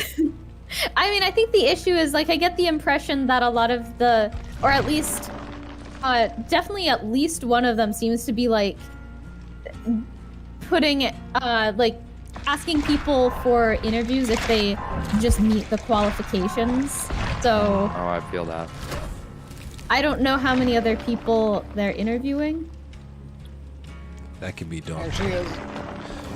Yeah. As You long walk as it's in, not there's, one of like, those 10 things people where it's waiting like outside. they're interviewing more than one person at once, because that shit gets shady. Where you're like doing your interview with like 4 or 5 yeah. other You're people. sizing up You're- people. Yeah. Guys, I think I'm actually gonna go and play a little Elden Ring. Right on. Before I go to Damn, bed. as for the Elden Ring, fine. Yeah, I'm sorry. Kidding, it's okay. But yeah, these are We all got some good games in. like phone. I have 2 phone interviews and a Zoom interview, so it's not like I have to worry about going anywhere, but That's good though. But I can also stick around, guys. I'm just You're switching to Elden Ring. yeah, I'm vibing. Especially after talking about the lore. I could tell you were like, oh my gosh, I've been watching videos about the lore. And I have them. I have them. as soon as you mentioned that, I was like, man is itching to play some Elden Ring. Yeah. He's like, all listen guys, time. we'll play some DBD, but Elden Ring. I have commitments. See, that's what I'm concerned about getting it. Is like, am I just gonna dedicate endless hours playing it? Being like, I'll show you guys. shit on you. I am a Elden Ring streamer now, leftist Elden Ring streamer. I know people comment on that in my chat whenever I shout you out. They're like, "Ooh, an Elden Ring streamer." That's funny. Ukraine and Elden Ring. Ukraine and Elden Ring. I am, Ukraine yeah. and Elden Ring. I talk Ukraine, Back and forth. LGBTQ rights, and I kill bosses. I slay, okay? Play queen. Mm-hmm. That's funny. All right, but I should head out. Make sure to try to get some good sleep before Have a my good night, Kat. interviews. Thanks for hanging out. Yeah. You Good too. night, Cap. I think I might actually read a little bit of news or something because I am supposed to do that still. I'll talk about that dude that lit himself on fire for climate change.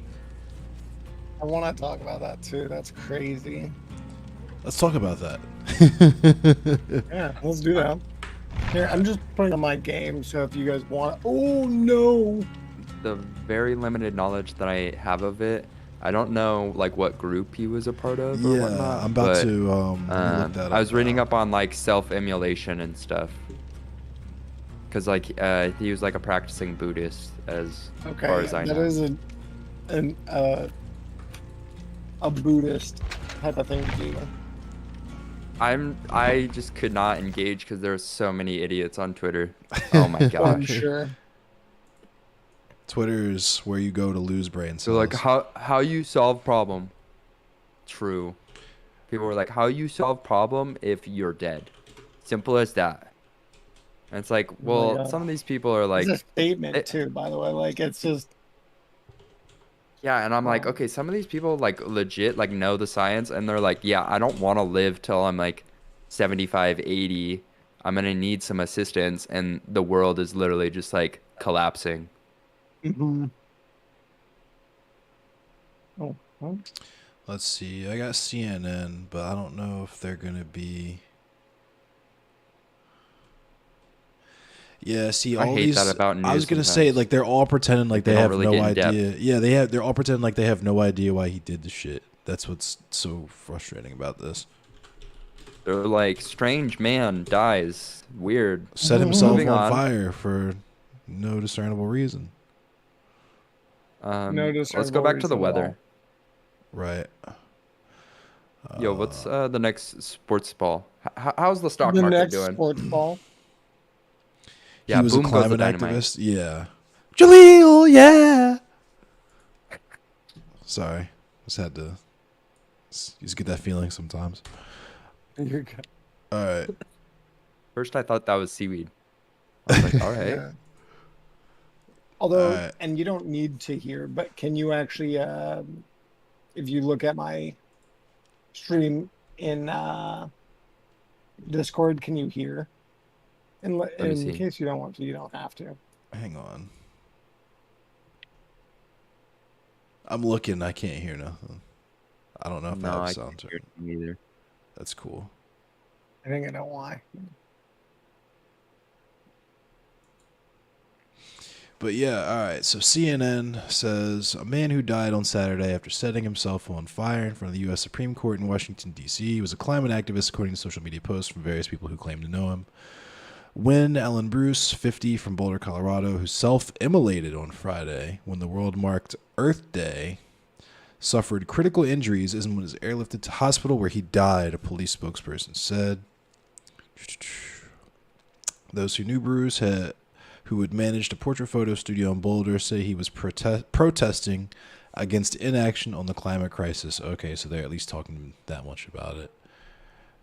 Kriti Kanko, a climate scientist and a Zen Buddhist priest who claims to know Bruce through the same meditation group, wrote on Twitter that while they are still gathering more information, the activist may had planned on the act for at least a year. CNN could not independently verify their relationship. This act is not suicide. This is a deeply fearless act of compassion to bring attention to climate crisis, she posted on Twitter. We are piecing together info, but he had been planning it for at least 1 year. Win Bruce, I am so moved. So he, I guess, was planning this for like a year. In an interview with the crazy. New York Times, Kanko clarified her tweet saying she was not entirely certain of Bruce's intentions, but rather that people are being driven to extreme amounts of climate grief and despair. Kanko said she did not want young people to start thinking about self-immolation. I sure as shit ain't. I mean, salute 07. I sure as Yeah. fuck ain't about to light myself on fire. No. Yeah, that takes some balls to just sit there. Just let yourself burn. I definitely would have been stopped, dropped, and rolled. Like have no self-preservation. Right, Yeah, like eventually I'm trying to stand up or something. right. Well, and I think that's kind of like power to the statement, though, too, right? Not suggesting that anyone should self-emulate ever, Right. But but yeah, but you know I what I mean, it's mean? the Like, the Yeah. ultimate self-sacrifice of literally like I'm gonna then die for a cause. Right. and they just sit there, though, too, right? Yeah, I they mean, don't it's move. famously, There's been yeah. other monks that have done the same. Well, no, I Yeah. know because like it's famously the cover of a Rise Against album, one of the most famous Oh, Rise Against albums. Is it Rise Against or Rage Against the Machine? Or sorry, Rage Against the Machine. My Yeah, yeah, apologies, yeah, not Rise nah. Against. Two good bands though But that I Yeah. enjoy. yeah, For sure. both of them are good. But like for Rage Against the Machine. So Yeah. like I mean that's a legit like album cover, just like Yeah. dedicated to like showing that. I'm sure there's gonna be photos of this popping up too. I already saw a video. Oh yikes! I don't know if I'm ready for a Yeah. video yet.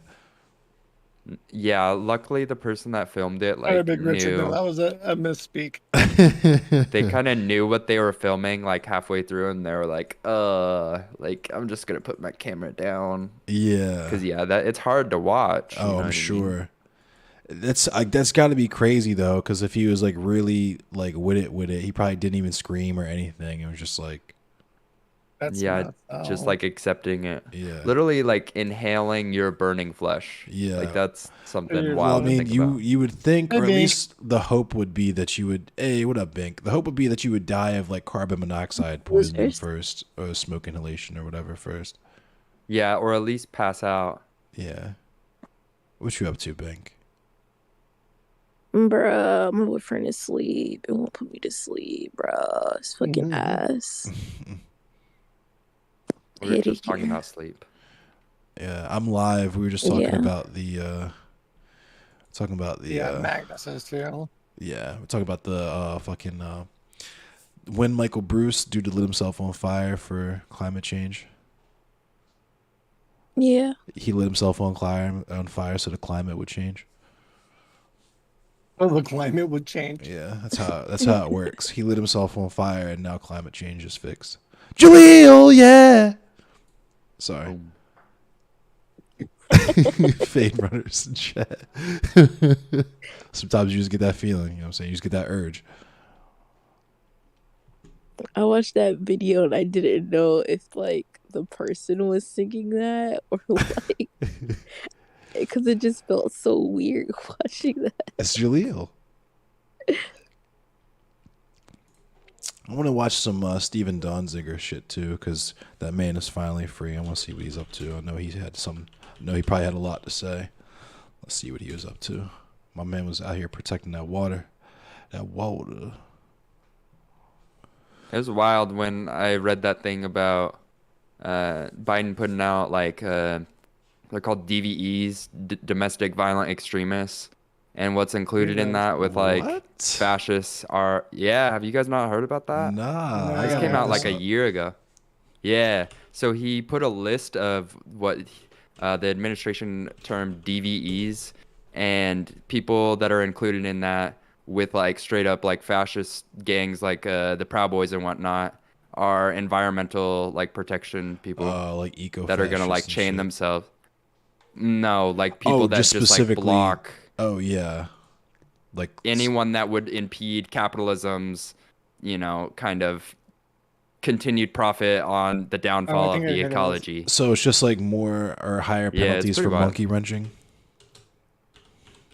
Yeah, like they're just it might not be like prescriptive in the sense of like how much jail time people will get, but definitely as far as like rhetoric goes, they're identifying people that could be, demonstrating for environmentalism or anti-capitalism as equatable to like fascists. yeah, or like yeah. ethno-nationalists. I or think I whatnot. did see that or hear about that when it first dropped, just because, yeah, because there was A something lot that, of people had a problem with the equivocation. yeah, because there was something where Trump did something similar before he left office, where, The anarchist jurisdictions, right, yeah, if that's what you're talking about. yeah, that shit was pretty nuts too. Let's see. Part of me what's was up. like, sounds cool.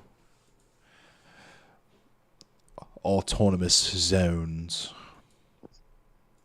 All right, let's what do we got here? This is from Twitter. This is why I need you here, Jesus Magnus, because I'm getting the Christ. shit beat out of me. I have 20 plus Twitter notifications. We're not going to look at none of those, though. We're going to look at this Steven Donziger shit right here. There's like time to mute. Basically, Yeah, tactical mute. Seriously. It's that time of night. Tactical mute. Tactical mute. Oh man, where's I know. Let's just hit YouTube, because I know there's probably gonna be some decent interviews on YouTube or something. So basically, the climate activist that burnt himself, was there anything about what group he was a part of, or? I don't think he was a part Just of any group. I think that was just kind of like he had a thing that he wanted to do and he did it. I wonder if that's like preliminary information though, like if that story's gonna get updated, because sometimes they would like try to Yeah. downplay it and be like, "This is a lone actor." Yeah. I think that's like what a lot of the independent journalists are trying to do now, is figure out. Matter of fact, Trying to get through it. I was just on Twitter. Let me see what they're saying about him on Twitter, because that's usually good to find that kind of stuff. Just ignore all fucking 50 gorillion of these fucking notifications I got, because I already know what they all are. Yakubians on Twitter malding. That's funny. Yakubians. A very, very I haven't quick seen a tangent. Yakubian. Seaweed, I'm jealous because I'm here and I could beat you up easily. Like, Wait, you're saying you could beat me up? Why are you saying that? why? I'm jealous. Like, damn, I could help Win Bruce. get your get you beat Let's up see what's up in with him. freaking Elden Ring too. Yeah, I was like, "Is this an Elden Ring thing or like IRL?" I fantasize about beating you up. Elden Ring. No, she just wants to beat me up. She's like, "You look like a guy I could lift." All right. Yeah, that's what she said. Very rude. You're like, "I'm not trying to get manhandled, okay?" Especially not in Elden Ring. Yeah, I don't think he was part of any groups. Sorry, I've just been looking at Twitter. No, you're good. Summoning an adversary. That Critty Kanko person that I was talking about from the CNN article is actually tweeting about this now. She said, "This guy was my friend. He meditated with our Sangha. This act is not suicide. This is a deeply fearless act of compassion to bring attention to climate crisis. We are piecing together info, but he had been planning it for at least 1 year." So I guess that was the tweet. Wild.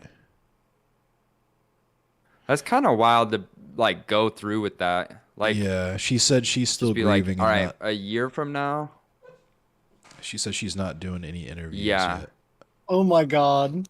I wouldn't expect her to. I'd feel bad as a journalist Yeah, being I like, "Hey, wouldn't- listen, I know everyone's trying to talk to you, but gotta break the news story, all right? Right. Call me It's back." Weird vibe to just, people are going through something extreme and life changing, and your first instinct is just stick a microphone in their face, huh? Real weird vibe. Yeah, for sure. It's almost like media always had an aspect of being unethical. It's almost like that's always been the case. Almost like Well, and it's I feel like a little lot of exploitative. people enjoy, yeah, like I feel like a lot of people that are like just viewers enjoy like the voyeurism aspect of it. Oh yeah, Like it's this isn't my exoticism. life. Right? Yeah. Yeah. The war tourism, or rather, in this case, it's Yeah. just. Oh, that's In this case, it's just kind of. That was a Freudian slip, because I was thinking of something else, but we weren't talking about anything else. We were talking about this Yeah. Windburst situation. I was like, But yeah, with the wind Shade boost, of it's it just all. like fucking, I don't know what to call that shit. It's just, yeah, people want to have their little 30 seconds of adrenaline rush and then be able to go back to their normal lives while other people out there have to suffer the consequences. And I feel like part of that is like, I've tried to say this, like, I'm no psychologist, but I think in a way, like, for a long time of human beings' existence, like, things weren't generally as safe as they are now. Oh no. Like, Yeah. don't get me wrong, like, it's not, like, completely safe, but, like, as far as, like, that fear response, Yeah. I feel like that's where, like, a lot of people get it from, is Oh from yeah, media, for sure. not Like from, for people in that class, for like, in real sure. life, it might be like, yeah, like in those people might only experience that once a year or not even that frequently, so they have to like get their like daily hit. Right. Of Yeah. in It's kind of between like me a going to Trader Joe's to get, vegan and all organic fucking stuffed shells and going back to my work from home job, I literally just go back and forth in the burbs in like the nicest part of the country, and nothing bad ever happens to me or anyone I know. So let me watch some shit really quick, and I'm not going to contribute anything. I'm not going to do anything to lift a finger to help or anything, but I want to know that that exists in the world and feel like I'm part of the solution because I'm aware of it, I Yeah, guess. I um feel like that's the bare minimum in a lot of ways. Yeah. Like, some people never like kind of ever realize that or even justify it. But yeah, a lot of people like they like hang their hat. They're like, "Hey, I figured it out." But it's like you got to keep growing or else like Right. I don't know. I feel that 1000%. I um feel like I feel like it's a lot easier to be manipulated, like It's weird, especially like like Dunning-Kruger vibes, low key, where it's like you're in your early to mid 20s. At least that's how it was for me, where I was like, okay, I got it. But then I hit 30 and it's like, wait a minute. And you actually start to question a lot more of, like, especially if you're like a late bloomer with stuff like gender, sexuality, and stuff like that. You definitely start to question way more of things that, like, conventional wisdom that you thought you had, to the point where, yeah, not quite to the point of like where you're constantly questioning every single little thing you do, because then you would be like completely anxious and not able to act. living But in like, paranoia pretty much. yeah, but you definitely start to, you have your baseline principles, but at the same time you're like, maybe I shouldn't be so hard fast in these one particular areas. Maybe I could be open to being moved on one position or the other on certain things. Yeah, one thing that I noticed that like I've never engaged with, but like um and part of me I feel like that explains like my negative initial reaction to it is like xenogender shit, but Oh like yeah. I'm at least open-minded to it, you know what I mean? I'm Right. not gonna be like, listen up, this is invalid because I'm just not ready for this or Right. whatnot, you know what I mean? Shout out to Alec Gunter, because he's base as fuck. But he had basically the same take that I had, which is like, if we're gender abolitionists, then like it truly doesn't matter at the end of the day. The most important thing is that you just respect people and acknowledge them and see them for the truth of what they experience and how they want to be perceived in the world. It's really that fucking easy. And it doesn't matter whether it's a choice or What not, or how valid anyone one except for them perceives it. Right. Yeah, that's kind of been basically my like I would never necessarily say that I was like ever a gender abolitionist, but that was something that like pretty early on I like started thinking about it, especially like with the moral panic about like transgender people in bathrooms, Oh because yeah. like that was really big when I was younger. Yeah, for sure. Like, and I didn't even realize what was going on at the time, really. Because I was just like, people are talking about this, but like, why? Like, Right. why are people so obsessed with this? Like, It became a what, like, conversation with like people I knew in my personal life, where, because I'm from where I'm from, yeah, there's a lot of fucking chuds, and it's like someone shared something that was like, as much as of a tomboy as I was when I was a little girl, and the fullness of the womanhood that I experience now, it'd be crazy if someone tried to convince me that I was trans. And I'm like, what the fuck are you talking about? Like, the only people being convinced that they're trans are the kids' parents. Like, the only way that you can be labeled as trans is if you tell your parents that you would like to be identified as a gender opposite or different from the one that you're born with. Like, that's it. It's not like you're literally just doing the liberals are grooming the kids so they cut their dicks off and we can fuck them. Like, type. That's the meme. This is the meme. But, like, it's so far removed from your daily life because you don't know any trans people.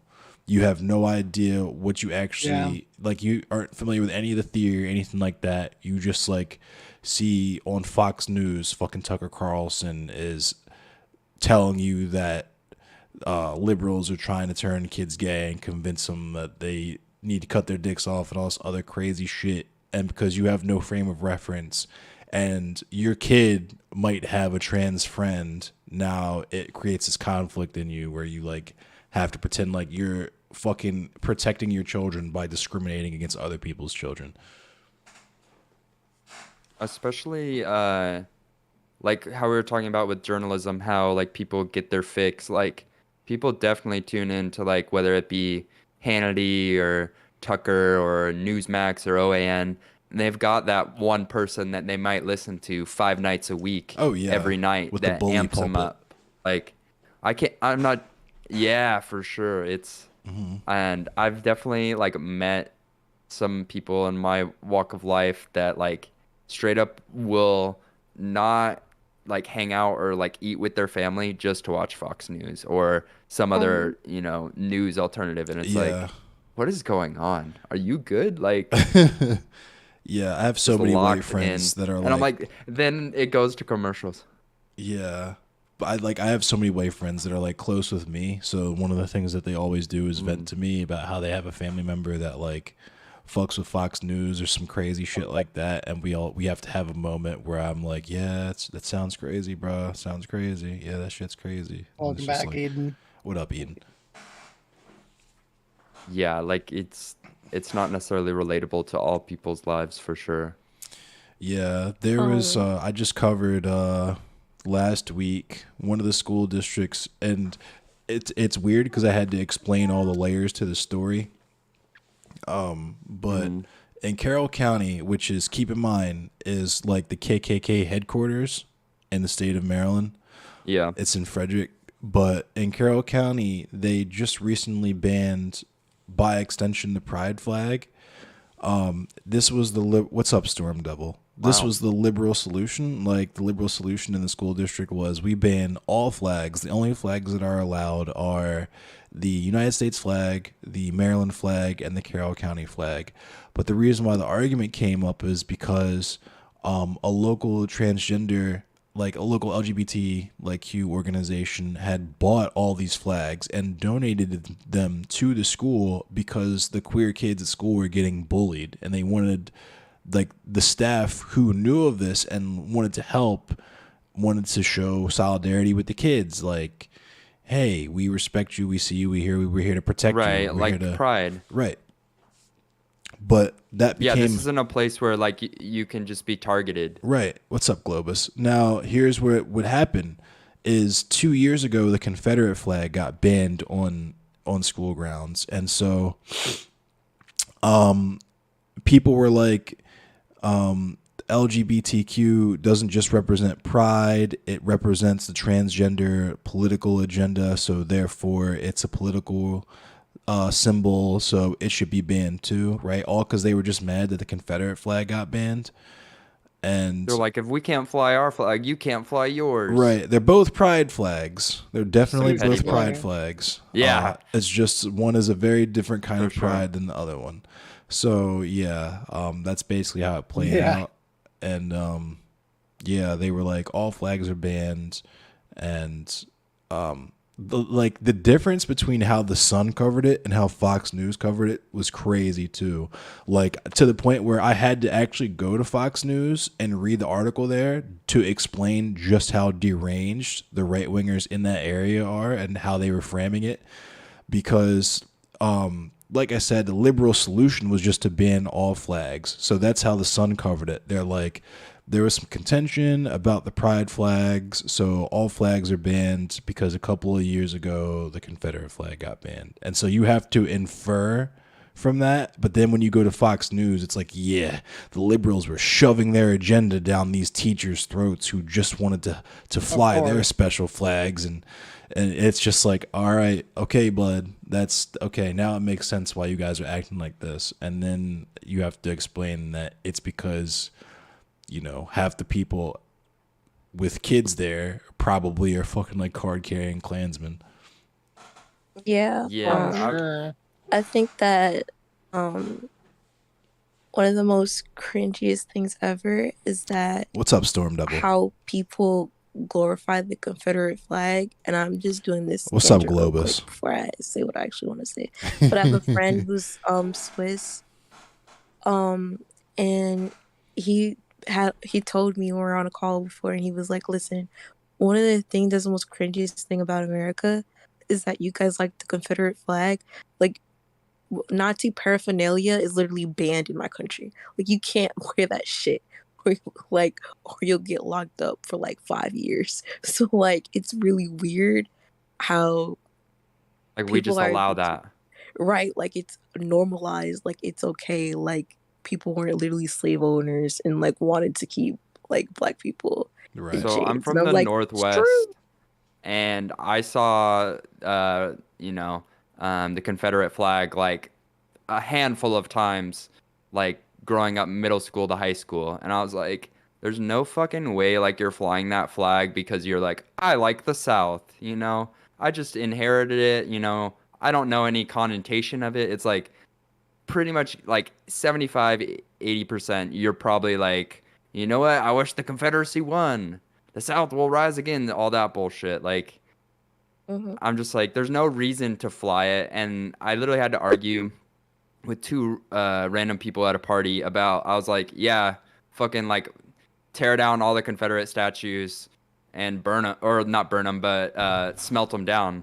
And they were like, what is it? Just hurt your feelings? And I'm like, no, but like, why do you want them? Right.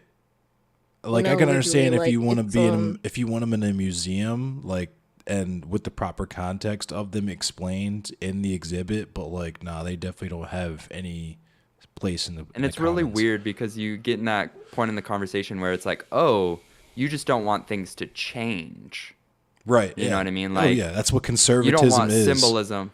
Yeah. Conserving the same goofy shit over and fucking over again. That's why they all say this. Like, a lot of these streamers, like, they get mad when you condescend to them and you have to explain, like, I've been black for 30 plus years. I've heard thousands of different versions of your same arguments by people who all thought they were as smart and as unique as you. Your brain exists inside of my brain. I could conceptualize and hypotheticalize a more interesting version of you than the version of you that actually exists talking to me right now. Like, it's just, and no matter what topic it is, right? Racism, gender, fucking sexuality stuff, like, it's a conservative. Your position is conservative because you're talking about the same goofy shit that we've had to combat over and fucking over again for the last like hundreds of years. So keep that in mind. That's true. Yeah, Yeah. and I would say like the only thing I could add is like it's definitely like the more I look into it, like since the 80s, like don't get me wrong, America was never perfect, but Oh yeah, like the Reagan Revolution fucked us, Bad. and then Yeah, we got for like sure. Newt Gingrich in the 90s. Like it's hard to see that long historical trend, but it's like yeah. Things I feel were like it's actually definitely kind been of getting getting better. worse in the last half century. Yeah, I Yeah. would agree with that for sure. Like, and it's crazy because that blip in time existed in like the 80s and 90s where it seemed like things were still getting better, but people like take that and Right. they're like, that means we live in a post-racial society now because they don't want to say the quiet part out loud and just say, I don't care Right. about. Racism. Yeah. Yeah, Race. if anything bad happens to you, it's your Colorblind. fault. Yeah. Yeah, Yeah. I think Meritocracy has been reestablished. Right. yeah, It like existed before. one of Right. the things that I feel like is a pet peeve, I guess, is that I feel like the left needs to like left, specifically the Democrats, need to get better with their propaganda and shit. And I know they're not going to Absolutely. because it benefits them to lose. Mm-hmm. But it's a thing where it's just like people are dying, and I hate the fact that people don't care anymore. Right. Like how many trans people commit suicide or get assaulted, Right. or black people who get assaulted, or Native American women who get kidnapped and like nobody knows where they are. They get Like all disappeared of and shit. these issues, and people are like, oh well, I care about you, but it's like, okay, but do you really though? Right. And it's sad that instead of us like like just say it was the other day, but how instead of it being a thing where we can like unite and have a party for us, it's like people are like counter voting and shit and voting Republican because they're tired of Democrat shit, and it's like, It's bro, goofy. like it's so The fucked. propaganda is wild. It's so actively fucked. Like the fucking I bet you that if I look tomorrow morning and look at if the LGBT panic defense, if that fucking defense law or like bill or whatever was passed, I bet you it's gonna say no. And it's been in the Senate for like a year now, like a year or two. So Yeah, like, I looked into that one time, and there's a lot. Honestly, some of the worst policies, if you go state by state, like some of them have like almost 50% of states have them. Like I didn't know gay conversion therapy was still so widespread. Yeah, as you mentioned, Oh, yeah. like the trans or gay panic defense. That's literally just building on stand your ground, I feel like. Like that whole castle doctrine got extended to the street. Like I can protect my home and my property, and if somebody's not there to testify against me, like if I kill the person I intend on killing, it's just like, Yeah. hey, I can say what happened. But like there's dudes that were doing that shit like as soon as stand your ground started passing, people were going out and seeking conflicts with Oh, I'm guns. sure. Yeah, 100%. Like there's actually statistical data on stand your ground laws, how like living in a stand your ground state, like don't get me wrong, I'm all for gun ownership, but rampant like gun ownership of people that probably realistically shouldn't have access to a firearm is definitely a problem in the United States. And like Oh, a absolutely. lot of trans people that get killed are by gunshots in the United also States. armed trans people. True. Yeah. Say what I said. Say what I meant. Sorry, I didn't catch what you said. Armed trans people. Trans people should be armed, or one should be Oh, walking yeah, around for with a Yeah, sure. gun on trans their people, hip. absolutely. I'm trans people. If you don't think state violence will turn against you, then you're just naive, I think.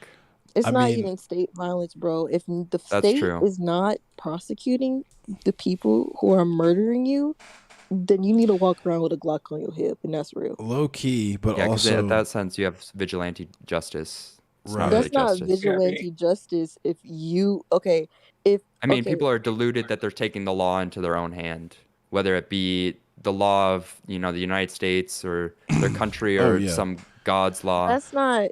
we're talking about just like isn't basic vigilante basic justice self trying defense. to be Like if educated motherfuckers start shooting at me, I'm gonna or shoot like back. state?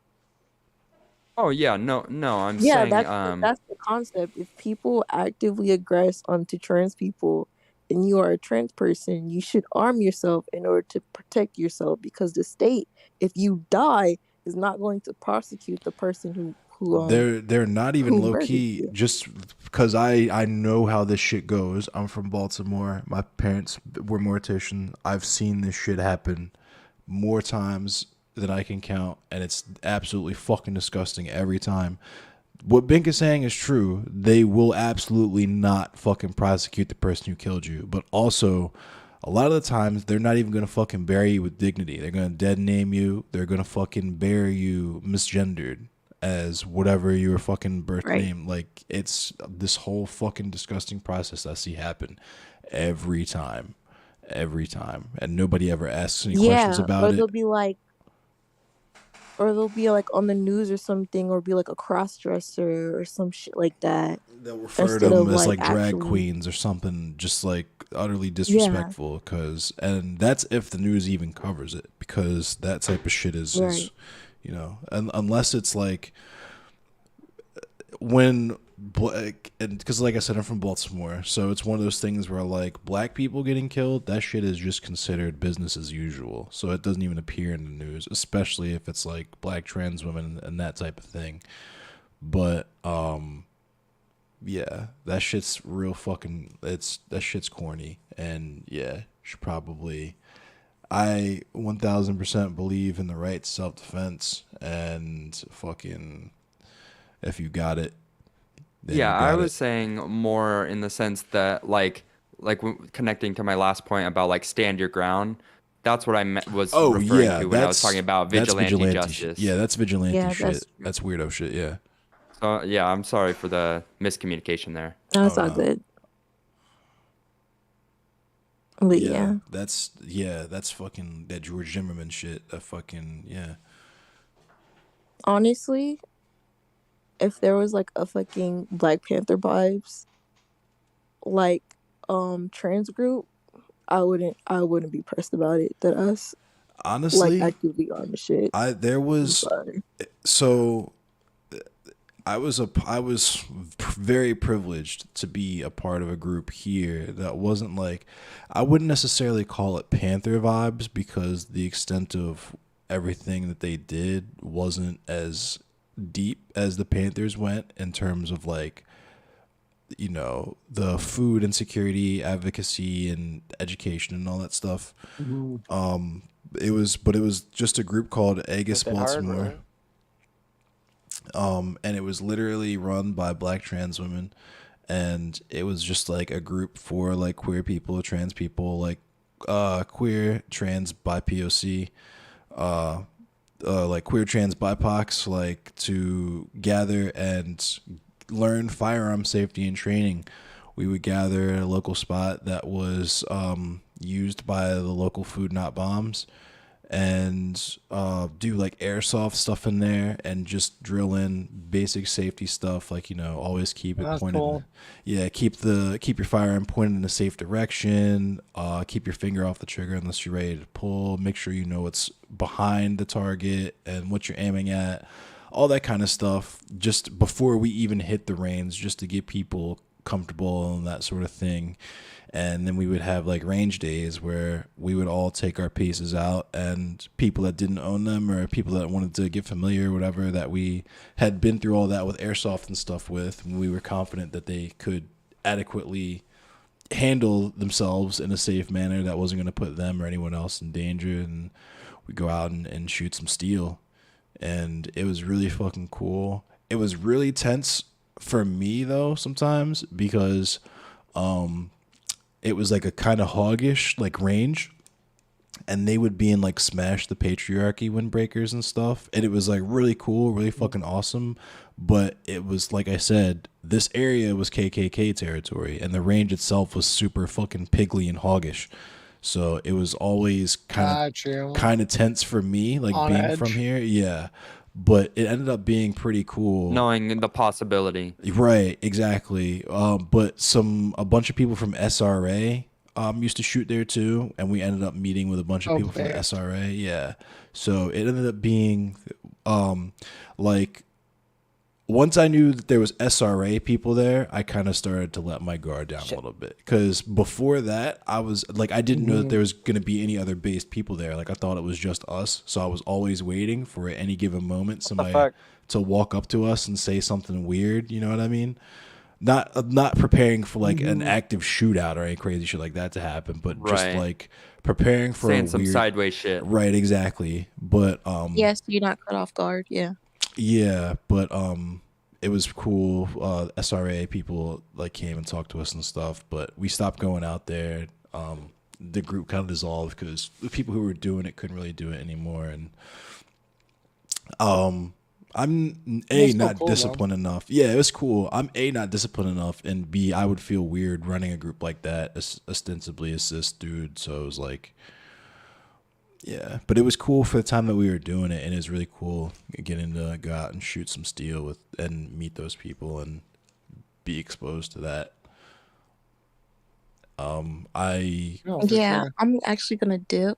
So Word. yeah, It's All cool right, talking have a good about night, it. Bink. yeah. Good night. Later. Good Good night. night. Okay. I might dip soon too. It's almost 1 a.m. Coming up on past 2 No, hours I'm on about stream. to as well.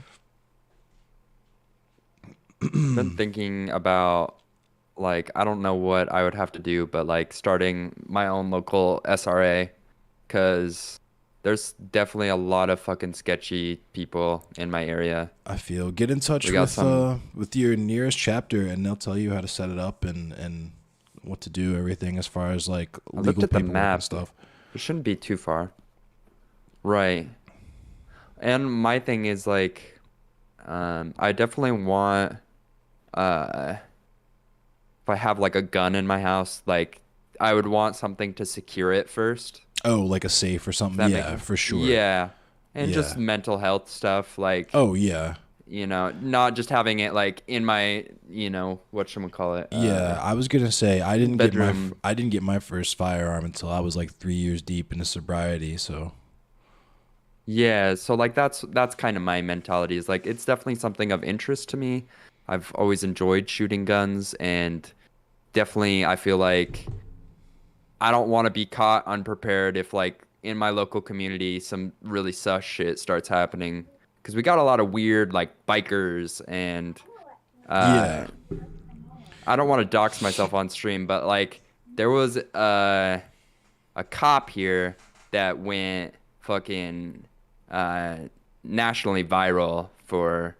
I'll tell you guys later off stream because if I tell you on stream, you can literally just look it up and you'll yeah. know I was gonna say what town yeah. I'm in. But basically, the cop on his like forearm has like SS tattooed.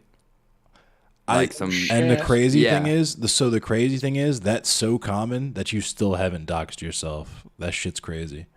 That's true. True. But Yeah, the infiltration, especially of like in the 90s of like sheriff's departments. oh, the FBI has and known just about that shit police for like 50 departments. years. That's true. Speaking of the Klan, I've been reading a book about some black detective that took down the Colorado Yeah. Springs I Klan. think that was a movie. It's a Yeah, movie, Black yeah. Klansman, It's a really good yeah. book.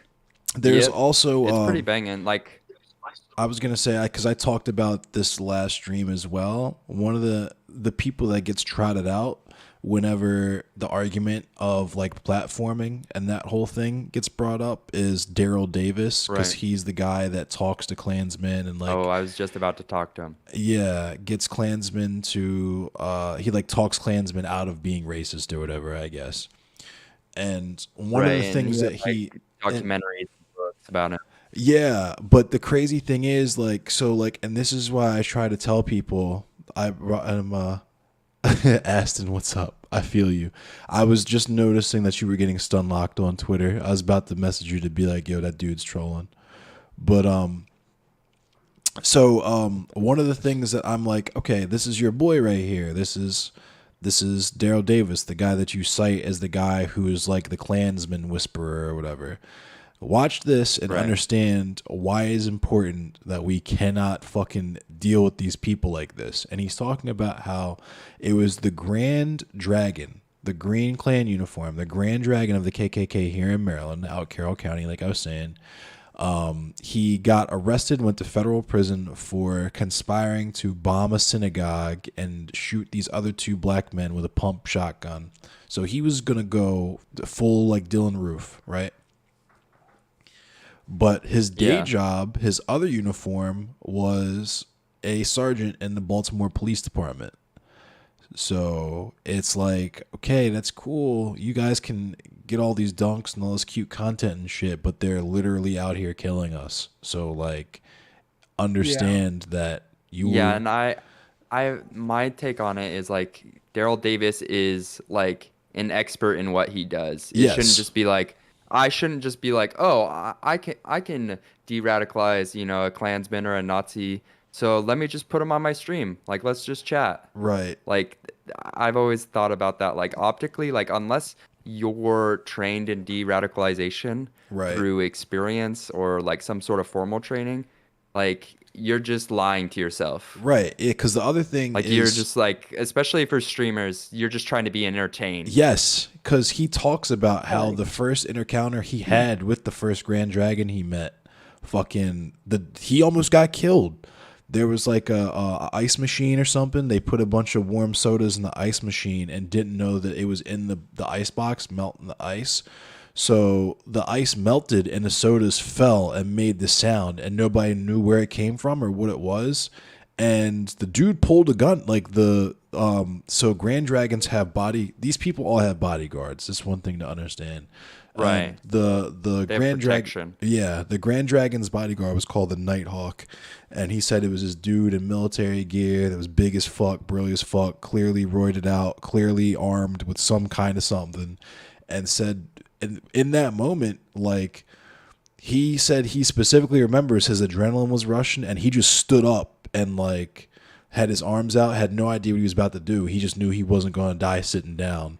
Right. And the other dude reached for his Right. gun and shit. Like, I'm gonna do something. Right. And then they figured out, like, oh, it was the sodas. And they all And had that a good story is laugh or never whatever. shared. Oh, yeah, for sure. But, Like, yeah, I would agree. Like, my perception of it obviously was like, I don't remember if it was like 60 minutes or something, but he goes and talks to them, and yeah, they're fucking explicitly racist, but they're not like, hey, listen, we're gonna kill you. right. So a lot of, I think, like, especially white liberals are like, see, look, we just need to talk to the, homophobic or racist people, like, or like we could just talk it out, and it's like Just some of defeat these them in the people, like, marketplace of ideas. yeah, Of and it's course. like, no, They like wanna more kill us, often than bro. not, you're probably gonna get recruited, especially like Yeah. Oh, yeah. fucking like out and out liberals. Mm-hmm. They're like, listen, they got a point. Like, they say that they're non-violent. Like, Maybe we should just coexist with them. fuck, man. That's what was kind of bad about the Black Klansman book. Like, it's cool for like the personal story, but at the end of the day, I'm like, this dude's a cop. Yeah. Like, he talks right. about Stokely Carmichael, who I think was later changed Kwame his name Ture. to Kwame Ture. Yeah, if I'm not Kwame Ture. mistaken. Yeah, yeah. Yeah, I've never heard it said, so He's funny. Um, Yeah, he said that the biggest mistake that the Panthers made was letting white people get involved with the party, which is kind of funny when you think I mean, about it. as I would probably agree, like that's how Yeah. cops started infiltrating Right. for sure, or like bad actors. Yeah, for sure. Um, Because there was the White Panthers and shit. but yeah, it's definitely interesting. Right, and because that movie came out, I also read not a book based on that movie, but the life and assassination of Fred Hampton, and Oh, they talk a yeah. lot about how like the FBI with COINTELPRO trying to like splinter groups and infiltrate them. Oh yeah. Mhm. And the concern of the rise of a black messiah, and it's like, Yep. motherfuckers, like maybe if you just address their material conditions, Right. they wouldn't be like, at the end of the day, what those people knew back then was the system will never fucking help you unless Yep. you force it to. Yep. This power seeds nothing without And- demand. Yep. Exactly, and so many people are like, but like, Just vote harder. Let's just try to all get along. Yeah, Just vote vote. harder, bro. You just vote, bro. I think those are people that are just like, I'm politically engaged. That's all you need to do, right? Right. Yeah. You I just vote, voted. and that's how That's it. better. Yeah.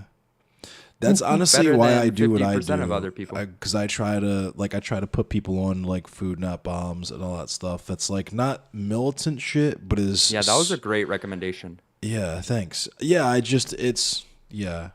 I try to, cause I've been meaning, cause Josie was asking me. Shout out to Josie, but she wanted to link with me, talk about like how we bridge the gap between like electoralism and trying to institutionally change things in the United States, like getting base trans people in Congress and that sort of thing, and then like the grassroots, like boots on the ground type stuff, because that stuff is cool, but it takes time to do, and time is something a lot of people on the Right. street don't have. So how do you kind of bridge that gap and do both of those things at once?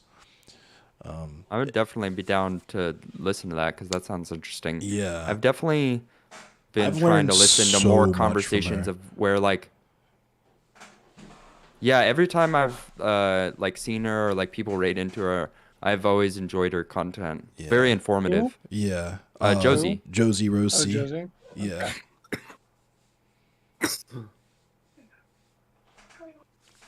Well, yeah. guys, it is that time. I got work in the morning, so I I'm gonna Yeah. get out. Have a I'll good see night, you, my East Seaweed. Coasters. Have a good night. Night, guys. Yeah, I think I'm gonna bug out of here too. It was good talking to you all. Have a All good right. night. Yeah, you as well. Night. Always enjoy our conversations. Oh yeah, Are you for gonna sure. stay in here, Eden? Yeah, I'm playing Ghostface right now. Yeah. All right. What up, fuzzy slippers? Bigotry is a bias. Yes, they don't understand how cognitive biases work. Yeah, they don't. Yeah. Uh, it's crazy the amount of caucasity. I'm gonna just go ahead and mute this dude. Yeah, I just went ahead and muted this dude. The audacity of the caucasity is just, it's wild, honestly. It's wild. For namesake, what's up? How you doing? Mythic Politics. Hi, how are you? How you doing, bud?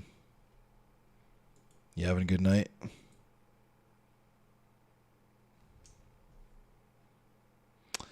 You are the most audacious Caucasius. Word. That's chill. I was actually just getting ready to talk about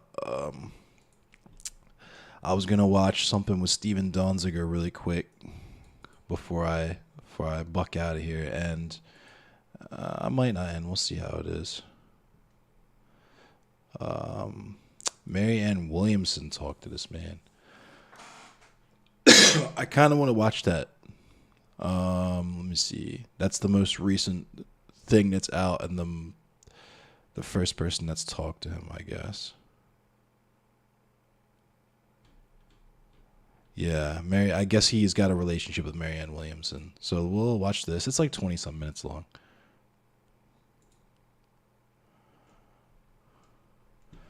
Alrighty then.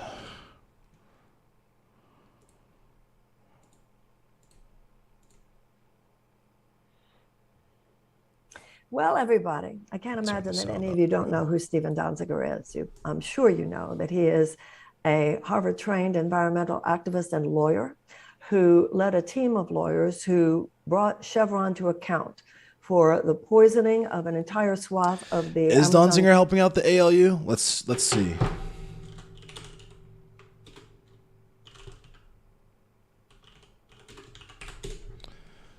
Um,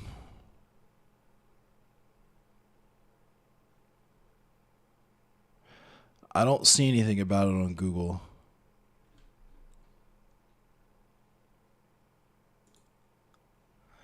Yeah, I don't see anything about it on Google. I don't think he's helping out the ALU. He might be, but I don't see anything about it. Let's keep it going though. River back in the 1960s by then oil giant Texaco. Did Hassan bought interview by him? Chevron. Chevron said that it would pay for this damage since it was intentionally inflicted in order to save money.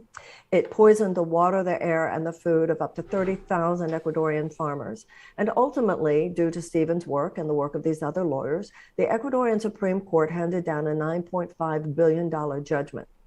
So, did Chevron pay? Did Chevron even begin to try to make these farmers whole? No, basically, to make a long story short, it has decided to deal with this case by coming after Steven Donziger. Steven Donziger has now been under house arrest for almost 1,000 days, plus 18 days in prison. The story is draconian because of a... I hope they talk about the story. Basically, this dude was like a water protector and represented the like indigenous people and the farmers in the area that this oil company was trying to drill from, and like was gonna fuck their whole shit up. And yeah, Steven Donziger came, represented them, won their case for them, but then a Clinton appointee, I believe, judge ruled that Chevron didn't actually have to pay the indigenous people the money that they were owed for getting their shit fucked up, and also came at this dude to lock him up and put him on house arrest and shit. And one of the craziest, grossest fucking examples of just like fucking nuts ass capitalism as you could think of. Legal loophole.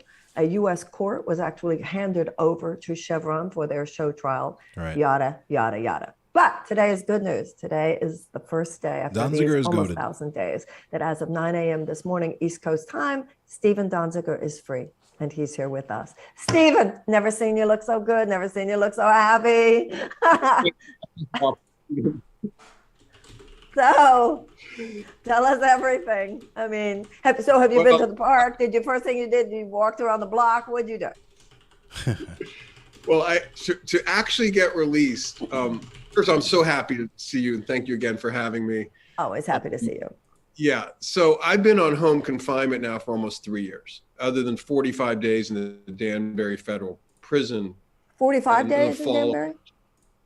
45 days. Damn. I was given a maximum 6-month sentence for a misdemeanor. It's an unprecedented charge. It was prosecuted privately by a Chevron law firm. I assert my innocence. It's on appeal, but the judges wanted me to serve my entire sentence even before my appeal could be heard. So my sentence ended today. And I had to go up to the halfway house in the Bronx, which is privately run by a private company that was overseeing my home confinement, as well as that of dozens and dozens of other people in the New York area. And they gave me my release papers. I turned in the prison phone, which I do these crazy biometric check-ins at all hours of the day and night, walked out, and it's over. At least that phase of it is over. And, look, it never should have happened. I shouldn't have spent one day in this situation. It was truly Kafkaesque. For example, this morning, I got a call at 5:20 in the morning from the halfway house to verify I was home. I was sleeping in my own bed. It never ended. I mean, literally, I was in a Uber up to the halfway house, the Bronx, to get my release papers, and I got a call from the prison monitoring center asking me to do a biometric check-in, which is I take their phone, take a selfie, send it into their computer system. I was on my way. That's so nuts. To get my release papers, and they made me do that. So the system is set up, I think, to harass. The policy, they call it policy. I consider it abuse to get these crazy phone calls. But bottom line is that's in the past. I'm not looking back. We're looking forward, and we have a lot of good work to do. But today's a day for celebration, man. I'm really so happy. I can't tell you how happy it is. Hey, shout out to the finally be able to live again. I've lived this weird half life. To be able to go to dinner and do basic things. So I haven't actually had a chance to go to the park yet, but my wife and I are going to lunch in about an hour. Oh yeah. Without having to ask permission. Yeah, I'll say this much. I have known some people to have been on the box at some point in my life, and all of them have the same story and say the same thing, that shit goes off and they're on your ass, and they fucking are just like constantly, where are you? What are you doing? It's the most invasive shit ever, to the point where one or two people I knew would almost rather just take the jail time. They would rather take 10 days in jail than 30 days on house arrest. I couldn't do those types of things for almost 3 years. So. You'll be able to go to the beach. The beach. I grew up on the beach, by the way. I don't know. people Oh yeah, Florida, right? love Oh, me, but my I grew up man in finally Northeast gets to go Florida to in the beach. That's what's Jacksonville, up. loving the beach, surfing when I was a kid. And it's been almost 3 years since I've been able to feel salt water on my body. I mean, I had this ankle bracelet on 24/7. I'd shower with it, eat with it, sleep with it. I could never take it off, and it was very big. You know, it was It's big as burdensome. fuck. It was large. I had to pull it over my pants. It was noticeable. I never really wore shorts outside. I mean, I could get out for limited things like legal meetings or, you know, school events for my son.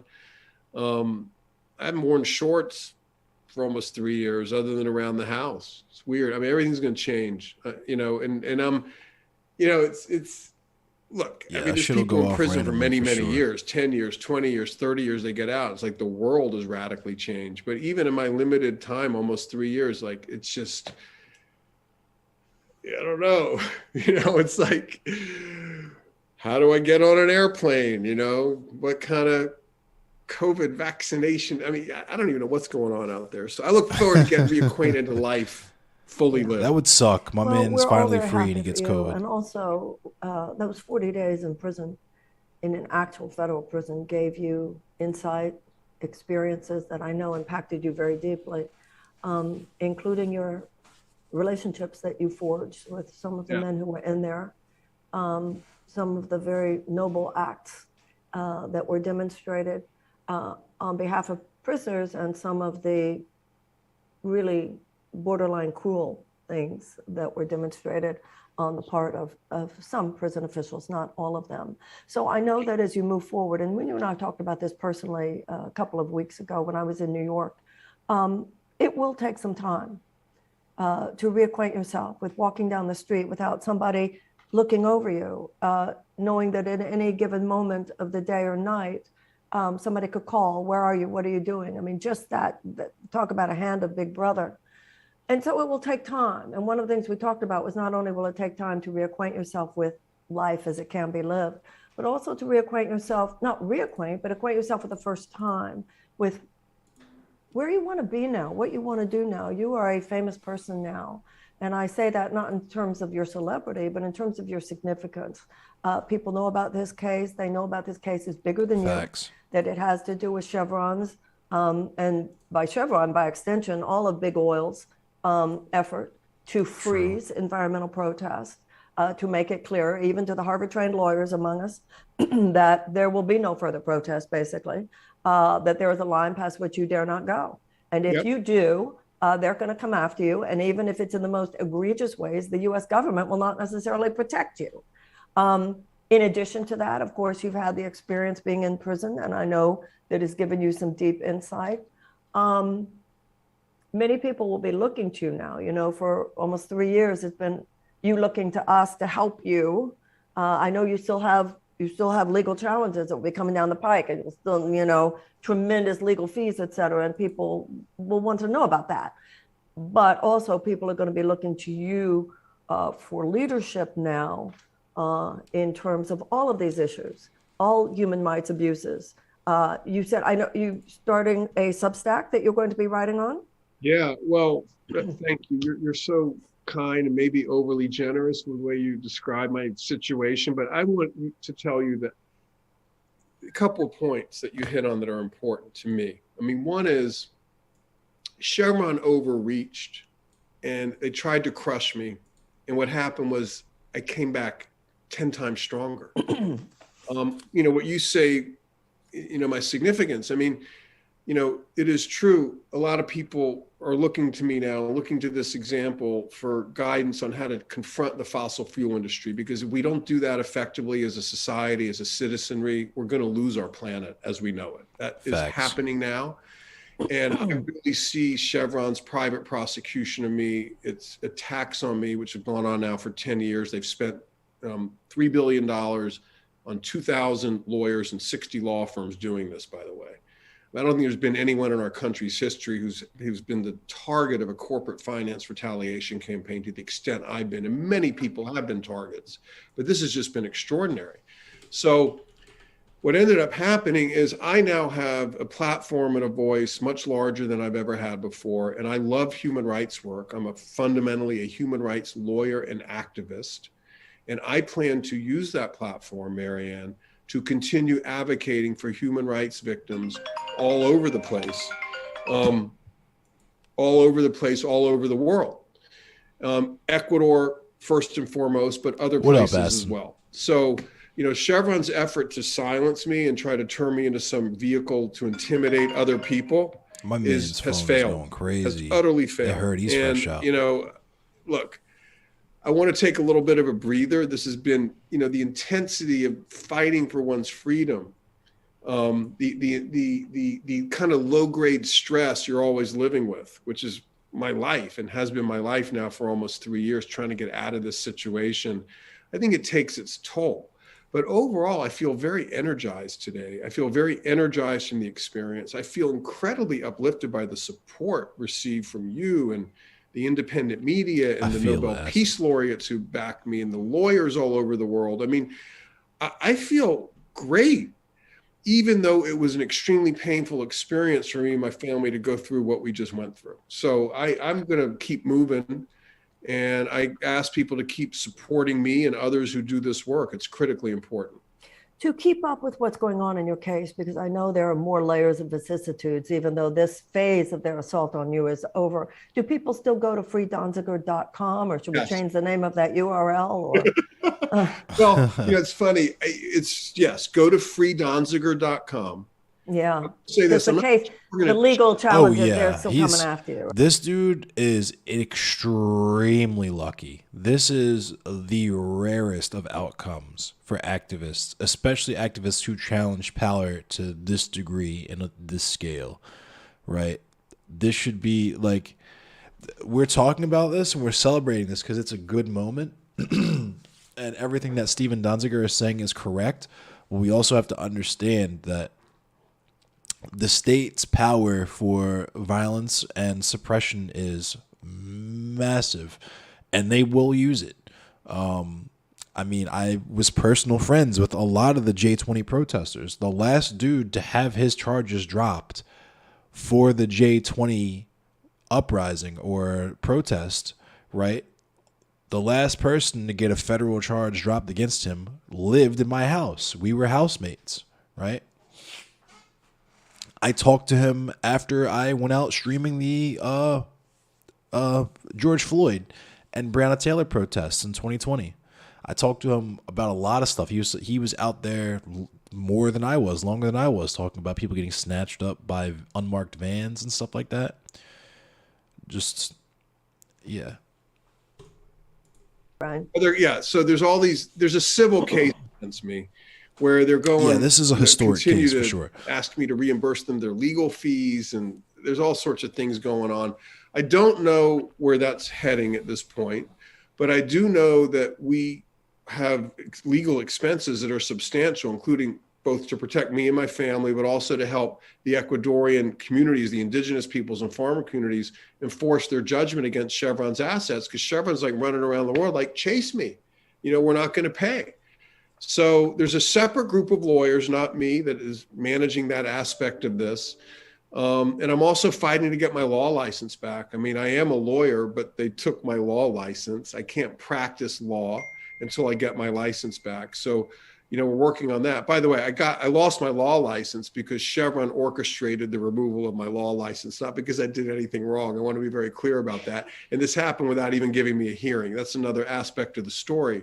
But the point is, they've attacked me from every angle they could think of. You know, law license, trying to bankrupt me, putting me in jail. I mean, nothing has worked. It's only made me stronger, even though it has caused, you know, quite a bit of pain to me and my family. But again, That's we true, feel Aston. good. We feel strong.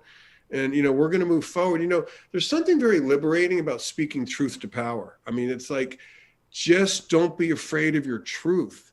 You know, I mean, I have fought for the people I had the honor of representing down in the Amazon now for 28 years. I mean, they asked me to represent them along with many other lawyers. Not my case, by the way. A lot of lawyers worked on it. It's the case of the communities. And I was honored to be asked to do this. And I took my obligations extremely seriously. And I'm still here, you know, and they have a need. And, you know, the indigenous peoples are getting exposed to Chevron's, you know, poisonous oil waste multiple times a day, as you pointed out in the introduction. What a Vulcan. And we need to I think we need to shift the focus from Steven Donziger to the people of Ecuador, which is what this is really about. They've tried. And see, that's how you know this man is based, because from when I interviewed Gary to this guy to when we interviewed those people for the Innocence Project a couple of weeks ago, all of them say it's not about me, it's about the people.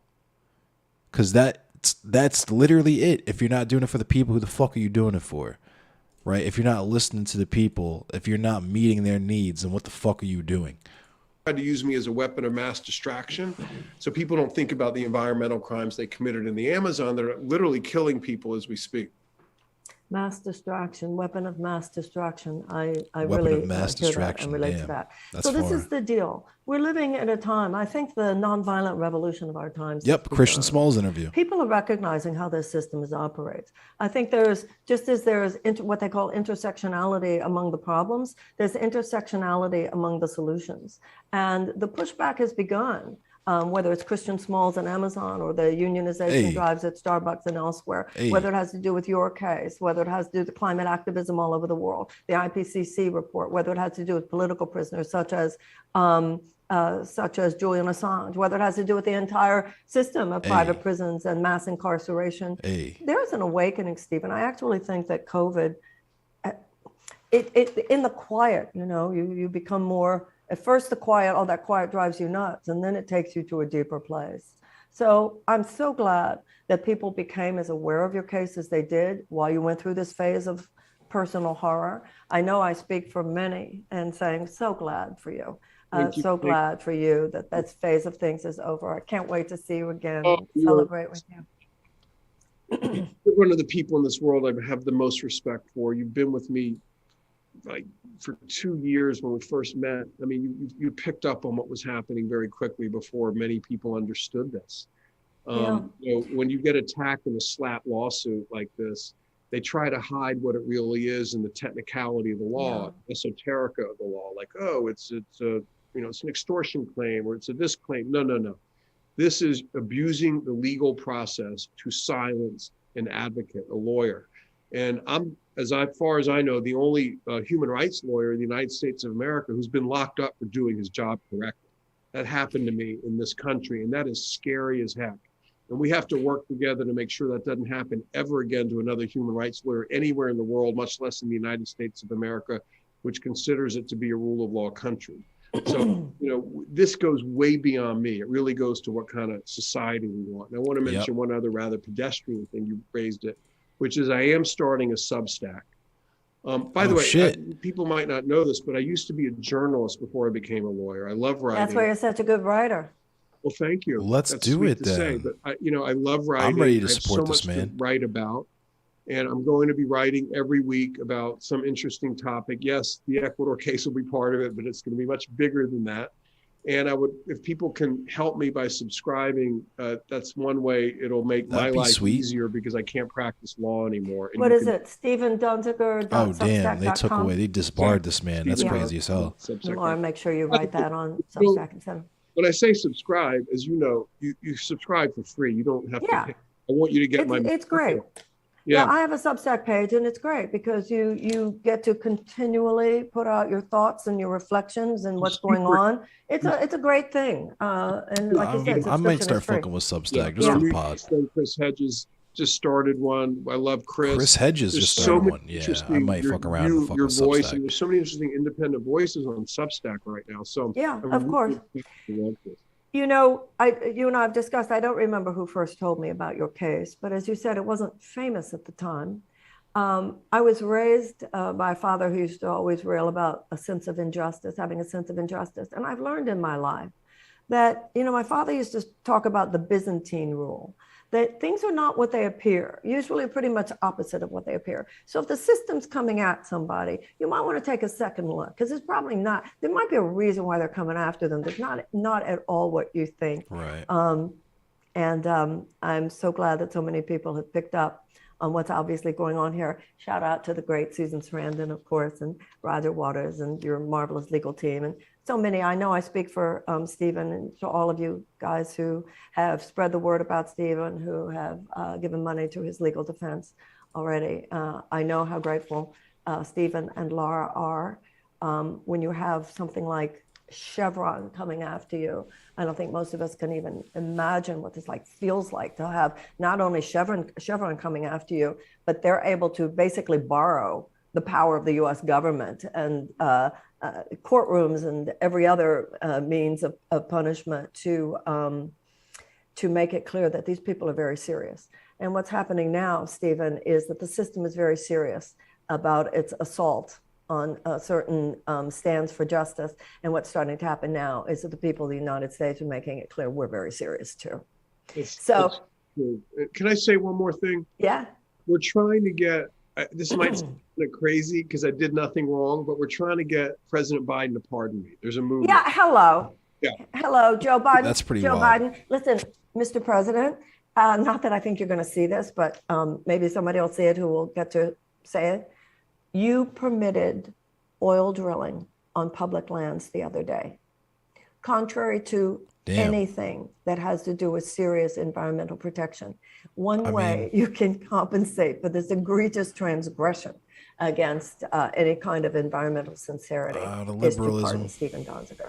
What do you think? Was that good? That was excellent. And I'll add this. Here comes that I'm calling on Joe liberalism. Biden directly to pardon me. Listen, sir, I know you care about the environment. No, he doesn't. No, don't give him that. Don't give him that. It's time for him to, he says he cares, and it's time for him to demonstrate how much he cares. Let's walk the walk here, okay? You just let an oil company called Chevron privately prosecute in the name of your government a successful American human rights lawyer to the shame. Yeah, it's crazy, isn't it, young slugger? It's a crazy story. Marianne Williamson, she seems chill. She kind of seems chill. And it's one of those things where, I'm sure a lot of the shit about how she's crazy or whatever is overblown just because everything about a potential candidate is going to be taken to the extreme to make them seem crazy so that people don't vote for them. But yeah, I knew some people who fucked with Marianne Williamson. I'm an anarchist, so I don't pay super close attention to that kind of shit, but yeah, well-intentioned at least. Yeah, I'm sure. The thing is, everybody seems like nobody thinks of themselves as a bad actor, right? Even the most virulent and disgusting transphobes and racists and shit think of themselves as good people who are doing good for the world and trying to create a future that they want to live in, right? So that's the wild thing about that. Of our country. And by the way, I feel that you know as well as I'd I, rather the have a judges hippie here, be the two president judges than who orchestrated this along with the Chevron lawyers, I don't stand anyone a else. chance in heck of getting Stalin was relief incredibly well in intentioned. courts here. Even the United Nations Working same Group on with Mao. Arbitrary Detention looked at the Same with record of Mao. this case, called the level of judicial bias appalling. And said you should be compensated, not only free, but compensated. So the only way this can be corrected at this point is through a pardon by President Biden. By the way, the Attorney General Garland refuses, we've been calling on this for a year, he's refused to take back the private prosecution from Chevron and just put it into the Department of Justice. I mean, how crazy is that? What country allows a private corporation to personally prosecute using the machinery of the criminal justice system, its leading critic, and lock him up? That's what happened to me. Folks, this is scary. Okay, so please, President Biden, pay attention to this. There's a pardon letter on your desk. 10 great lawyers signed it. Thousands of citizens have also signed it. Please consider it. Please pardon me. It's important. And I'd like to add something here, everyone. There's a lot of talk today about the difference between a democracy and an authoritarian government. So let's take a moment to celebrate the fact that we can say to Joe Biden, what we want to say today. Let's celebrate the fact that we can freely do this. We can be on here and Facts. say, excuse me, President Biden, walk your talk on this. So number one, I do want to say that this is also a day to celebrate on what America is supposed to be. That's why we're so upset, because this isn't what America is supposed to be. Right. I celebrate the fact that we can If be you honest believe with in the America. president. We certainly have respect for the office, but we've got to stop. Those of us who are on the left, those of us who are Democrats, must stop apologizing Right, to this Selassie? president in areas like this. The drilling on public lands was egregious. Deb Haaland, Secretary of the Interior, I don't know why you didn't resign that day. You are a woman of Native American heritage. Let's look at this for what it is, performative, performative, performative. And instead, your statement about how American taxpayers should get a return on their investment. What kind of capitalist propaganda is that? So Damn. this is a good time, everyone, for us to up our participation. What's up, Not AOJ? because What we was don't he love our locked for? What's up, democracy, because Levelhead? we do love our democracy. Not Imagine because we don't believing love in our America. freedoms, it's Yeah. because we do love our What up, freedoms. Levelhead? Not because we don't love the earth, but because we do love I'll the earth. end this, Not but because we just don't love justice. to refresh our memory, we'll talk about what Steven Donziger was locked up for. Here's a quick Democracy Now! We can check this out really quick. This is Democracy Now!, democracynow.org, the War and Peace Report. Oh my goodness, what is happening? Why am I lagging? I've been lagging all night. But basically, he got locked up. This is Democracy Now!, democracynow.org, the War and Peace Report. If you'd like to get our daily digest, you can get it emailed by texting the word Democracy Now! One word to 66866. That's Democracy Now! To 66866. Protesters are rallying in several cities today to call for the immediate release of environmental and human rights lawyer Steven Donziger. He was just released today, and thank you for the follow, AOJ. So keep in mind that we just watched the thing talking, like he was literally just released off of house arrest today. So Steven Donziger is now a free man. He can no longer practice law. He was disbarred, but he is free. He's off the box. He's out the feds. Steven Donziger is free. 07. He's been held under house arrest in New York for 2 years after being targeted by the oil giant Chevron. The case stems from Donziger's role in suing Chevron on behalf of 30,000 Amazonian indigenous people for dumping 16 billion gallons of oil into their ancestral land in the Ecuadorian Amazon. 10 years ago, Ecuador's Supreme Court ordered Chevron to pay $18 billion. The landmark ruling was seen as a major victory for the environment and corporate accountability. But Chevron refused to pay or clean up the land.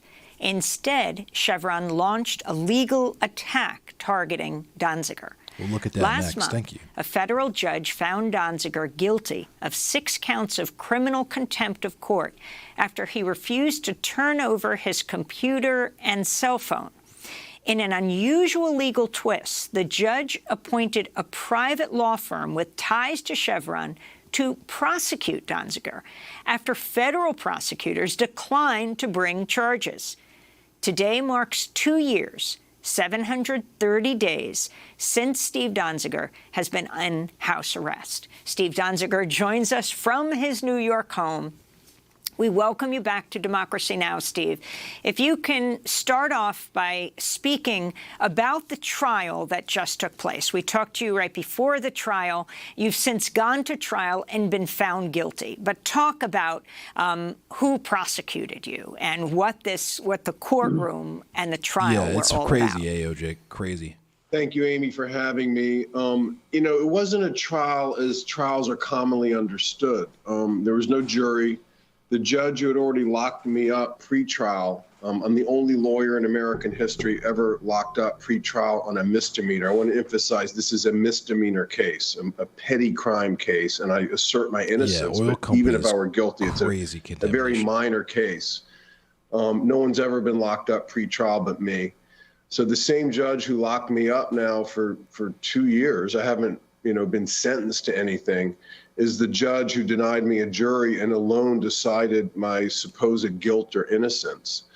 It was intended really to be sort of a show trial where a decision that had previously been made by the Chevron prosecutor, the judge, Judge Preska, allowed a private law firm, Seward and Kissel, which has Chevron as a client, to prosecute me. Wow. After the government refused to prosecute me. It was all just pre-cooked, and you kind of felt it watching it in the courtroom. During the trial, Judge Preska was reading the newspaper. During witness testimony, all the main witnesses were Chevron lawyers. Wow. They testified that Chevron had paid them, Chevron private lawyers from a second law firm, Gibson, Dunn and Crutcher. Chevron had paid them $1,300 an hour and more to help the other Chevron private prosecutor try to convict me. It was all kind of run by Chevron. And the dangerous part about this, beyond the fact... Oh, yeah. If the penalty for a law is a fine, then that means it's only illegal for poor people. Fact that my liberty has been deprived and I've been unable to work and help my clients in Ecuador and do my human rights work, is that this is a broader threat to our society. I mean, we cannot allow in any rule of law country or any country private prosecutions run by corporations. It's just extraordinary. You know, if this were run by a normal prosecutor, the case never would have happened, or at a minimum, I never would have been, you know, locked up prior to trial. Well, I mean, the federal prosecutors refused to prosecute you. Is that right? Crazy retaliation lawsuit. That's exactly right. You know, what happened was, you know, underneath all of this is the fact that I worked on a team of lawyers for years to hold Chevron accountable for the Amazon Chernobyl, this massive, deliberate dumping of cancer-causing oil waste down in Ecuador, where indigenous groups have been decimated. And Chevron wanted that trial held in Ecuador's courts, and we fought for 8 years against Chevron, won this big judgment in 2011. And rather than pay the judgment, they decided to try to demonize me and try to criminalize lawyering, criminalize human rights lawyering. They've had... Level head, that's fucking insane. That's pretty fucking gnar. I live in Baltimore, and I hear horror stories about, like, the fracking, like, water and shit that happens out in Virginia and West Virginia and shit. That's fucking gnar. But yeah, thank you, Kensai. And yes, you're absolutely correct, Bronx LT. It's just, it's this type of stuff, whether we're talking about this or like Elon Musk buying Twitter, the fact that Jeff Bezos owns Washington Post, like, it should be fairly obvious to anyone paying even the smallest bit of attention that we live in like a fucking corporate hellscape where we have this neo-feudal system where people who have the most money make all decisions. This plan for 10 years. We know for a fact, and they've admitted it, that way back in 2010, they went to the SDNY, which is the federal prosecutor in Manhattan, seeking to prosecute me for this supposed fraud in Ecuador, which is just hogwash. And they refused to prosecute me then. Bobert and, Land, I'm sorry. I kept going along with other lawyers to try to enforce the judgment against Chevron that we had won in Ecuador, which, by the way, has been affirmed by 6 appellate courts in Ecuador and Canada. I mean, this is a real judgment. And they then went back to this U.S. federal judge, Judge Lewis Kaplan, who's a former tobacco industry defense lawyer, and got him to demand I turn over my computer and cell phone and the electronic devices to Chevron. Again, no one's ever heard of such a thing in the middle of a litigation. When I appealed that order, he then charged me with criminal contempt of court for appealing the lawfulness of his own order. No lawyer in American history who's appealed a civil discovery order in this fashion has ever been charged with criminal contempt but me. You know, no lawyer charged with any criminal contempt in New York has ever been held pre-trial, and the longest sentence ever given a lawyer convicted of this supposed crime is 90 days of home detention, and I've now been over 8 times that amount in my home. So what's really driving this, Amy, is I believe Chevron and its judicial allies want to, protect Chevron from having to pay the liability to the people of Ecuador that the company poisoned, and B, they want to send a larger message to lawyers and the legal profession and environmental defenders and water protectors that you're not allowed to do this work, at least not at this level. You will be attacked and we'll throw everything we can at you. And by the way, Chevron has used 60 law firms and 2,000 lawyers. Damn. to target me. So Damn. you And I were worked sentenced to 6 months They wanted this in man jail, out 6 the months way. more. They try to get this man out the way. Yeah, so Judge Preska, who's driving this, has set a sentencing date for October 1st. I'm very fortunate because there's a massive amount of support, as you acknowledge in the opening. I wanted to read to that. the segment. I didn't notice that the first time I sentencing watched it. date for October 1st.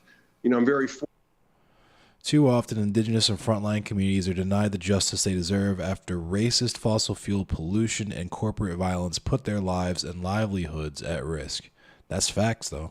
fortunate because there's a massive amount of support, as you acknowledge in the openings, to this segment. Dude, we have to talk about that at some point, Levelhead, because fracking is fucking nuts. Not even just what it is, but like all the culture surrounding it. Because I have a friend that did it for like 2 years, and some of the stories that he told me were the most fucking insane shit that I could ever possibly imagine.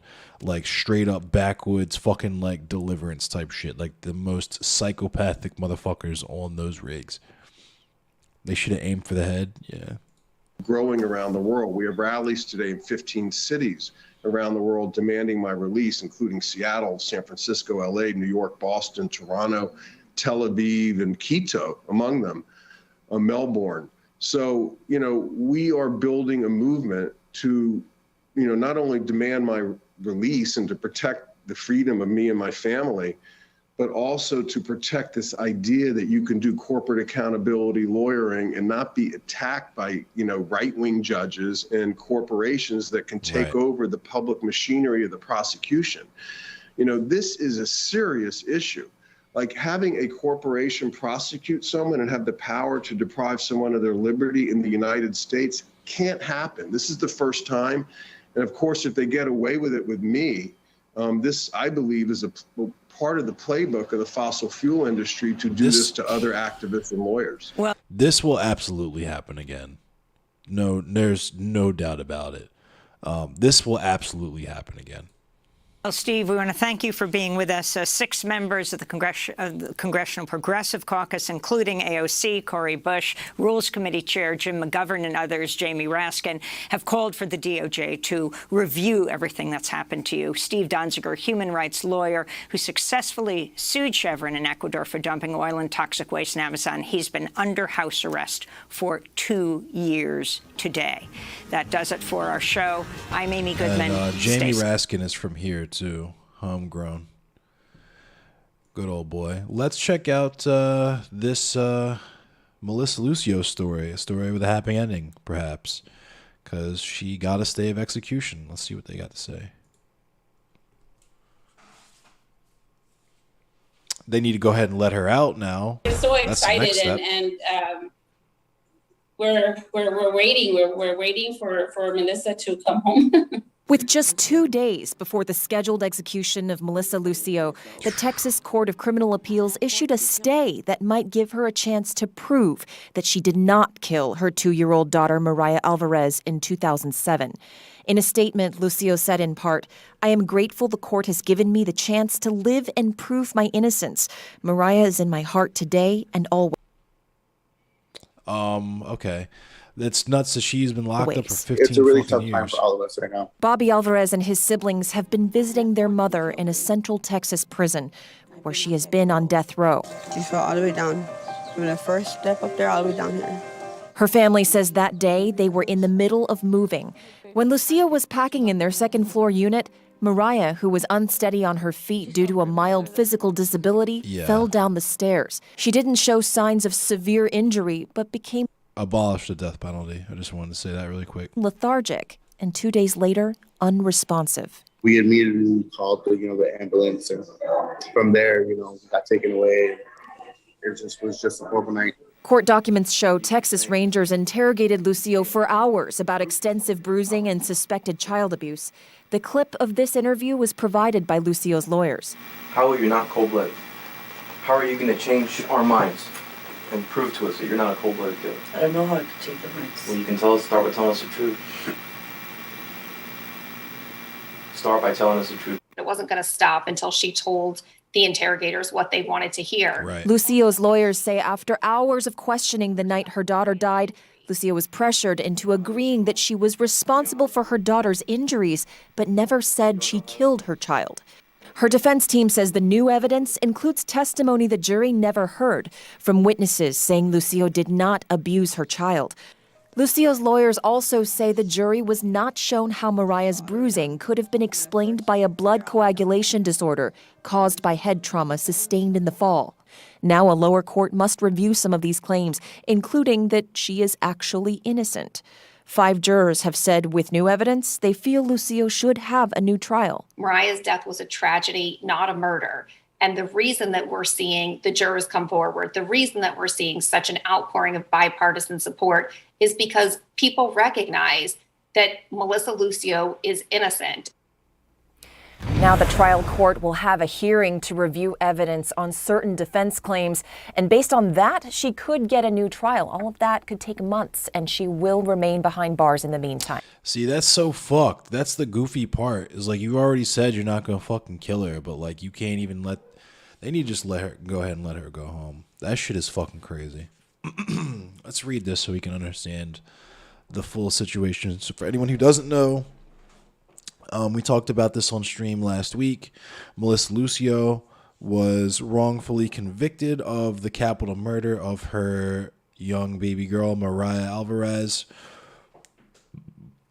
She did not kill her daughter. Her daughter died as the result of an accident when she fell down the stairs because she had a congenital deformity that made her feet like twist inward. And part of the reason they moved to a new spot was because they were afraid her daughter was going to fall down the stairs, which she did. But suffice it to say, Melissa Lucio did not kill her daughter, but the police, the hoggish, fucking piggly wiggly, fucking disgusting swine ass, fucking coward ass cops interrogated her and essentially got her to confess under duress. And I'm going to pull you guys in close so we can come here. Just come here for a sec. Do not, under any circumstances, talk to the police. They are not here to help you. They are not here to be your friend. They are here to make you into a felon so that they can lock you up and turn you into a slave.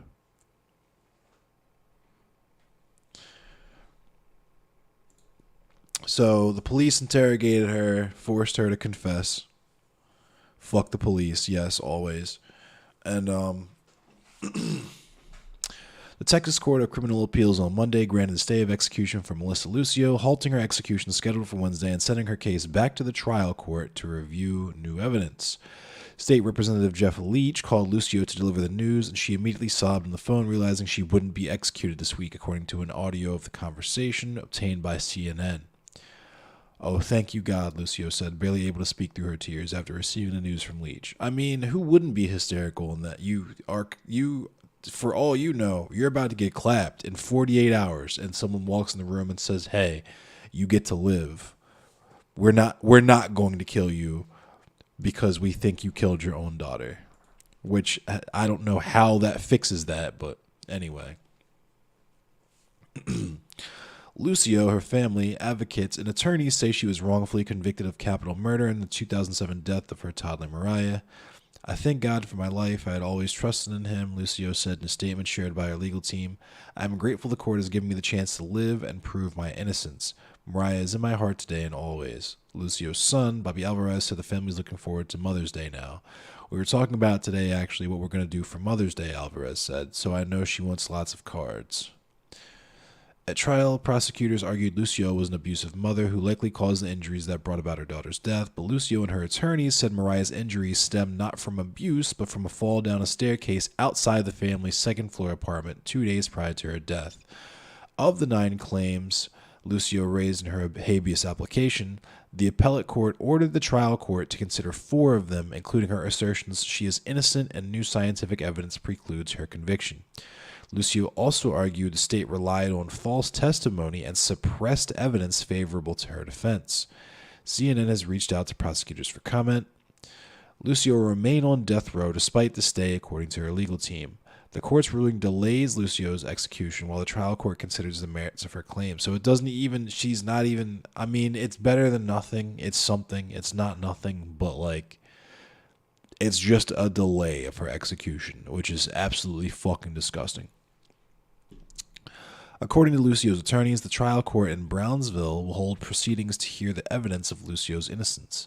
The court would then make a recommendation to the Texas Court of Criminal Appeals, which will ultimately decide whether Lucio should receive a new trial.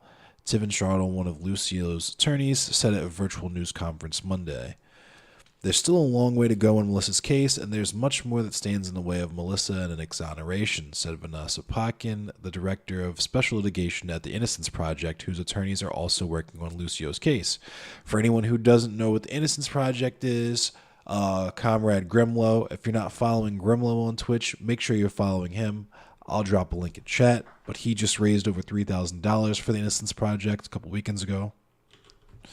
And they basically handle cases like this. They try to reach out to people who are convicted of murders that they didn't commit or are in prison for crimes that they did not commit and work their cases for them.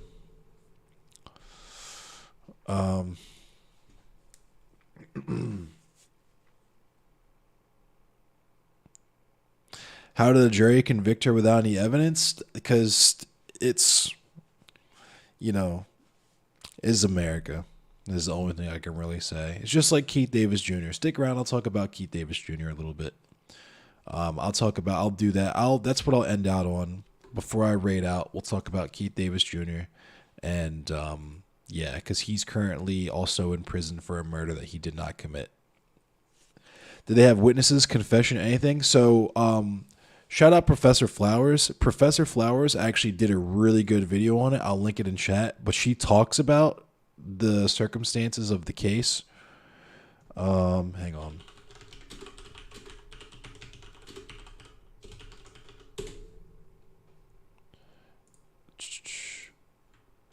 I would watch it again on stream, but it's like 20 minutes long and I'm getting ready to go to bed. But yeah, I just went ahead and linked the video for you. But it's a pretty in-depth video with not all, but a lot of the details of the case and how it ended up where it is. But yeah, there's still a long way to go in Melissa's case, and there's so much more that stands in the... Oh, I already read that. But today's stay and remand to have hearings on new evidence of her innocence really opens the door to the potential of a new trial in her case, Potkin told reporters, and ultimately complete vindication. Lucio's family appeared at the press briefing thanking her legal team. Separately, the Texas Board of Pardons and Paroles on Monday declined to make a clemency recommendation in Lucio's case, citing the stay of execution. Lucio's case garnered wider attention after being featured in the 2020 documentary The State of Texas vs. Melissa, so I didn't even know about that. And calls for leniency have grown in recent weeks. A bipartisan majority of the Texas legislature has called for mercy, as have celebrities such as Kim Kardashian. Perhaps most crucially, 5 members of Lucio's jury have come forward to say her execution should be stopped or she should get a new trial based on evidence they did not hear. So that's pretty crucial.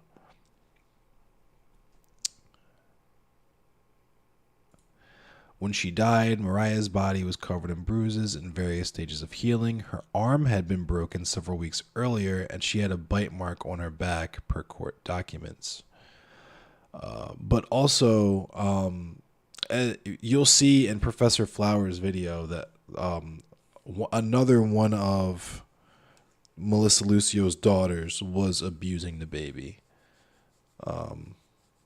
One of the other daughters, and it's another thing where her public defender knew this but withheld this information at trial because he didn't want to send the daughter to jail. It was a whole mess, a real big fucking mess.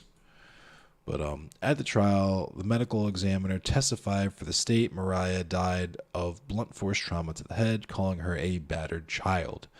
An ER doctor who tried to resuscitate Mariah called it the absolute worst case of child abuse he had seen. But Lucio, a mother of 14, and her attorneys insist she is innocent and that Mariah's injuries were sustained in a fall down a steep staircase outside the family's apartment. And authorities, plagued by a misunderstanding about the fall, ignored or discounted evidence that might have proven her innocence, Lucio's attorneys say. So it's not nothing. It's something, but it ain't enough. You feel me? Picking up what I'm putting down. You smell me? So let's look at Keith Davis Jr. The Keith Davis Jr. case. Because it's important and more people should know about it. This video is only 9 months old. We'll put it on.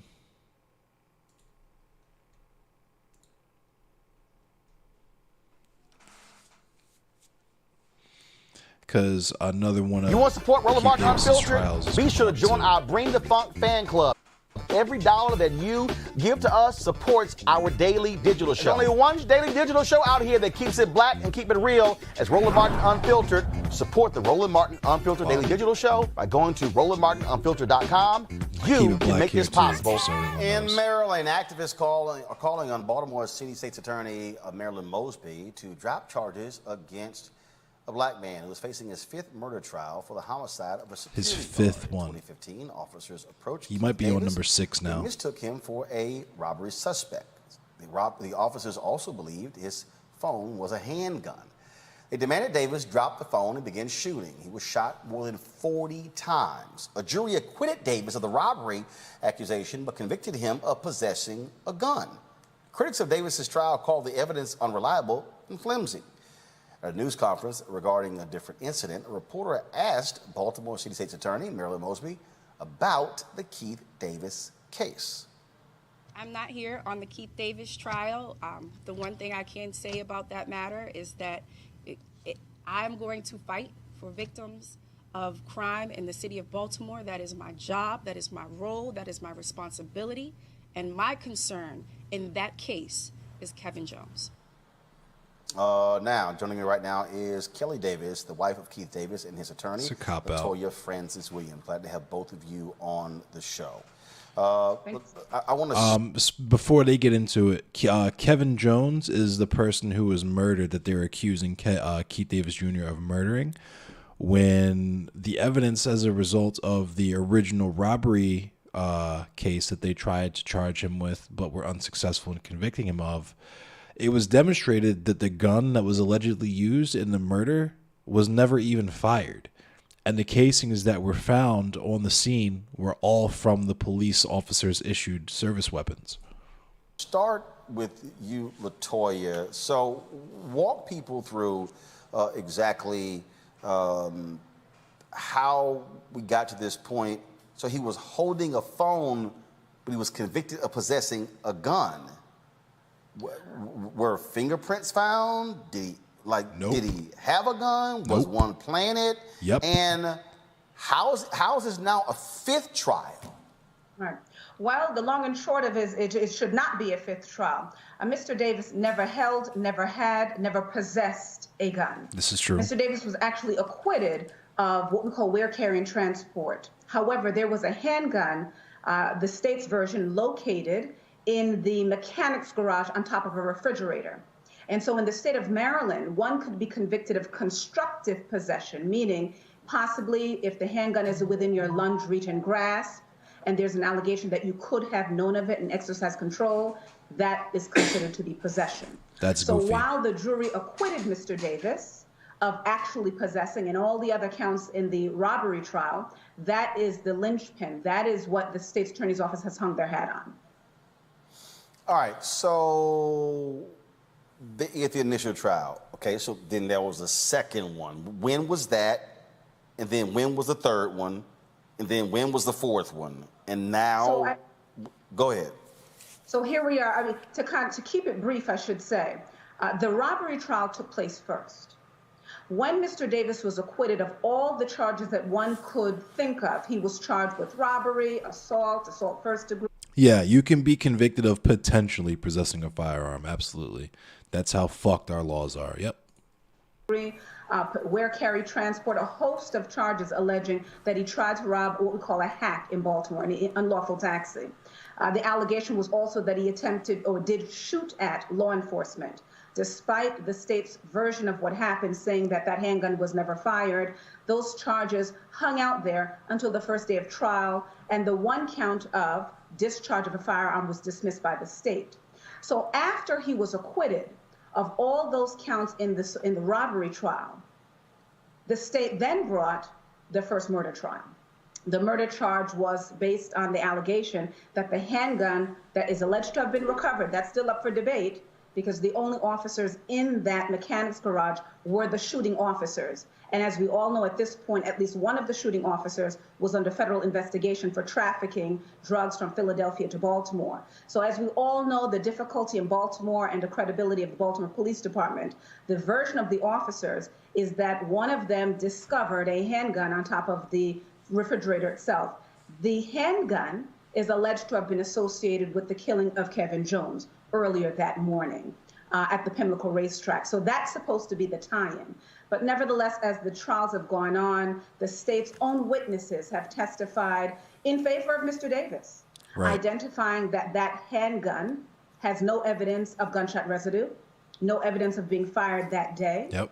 That the shell casings that were tested, according to the firearms examiner of Baltimore City, their own expert witness, identified that while he called the shell casings from the homicide scene to the handgun itself a match, he ended up admitting on cross-examination that he just simply eyeballed the shell casings. He actually took no notes. He did nothing according to protocol. And that is what the state is hanging their hat on.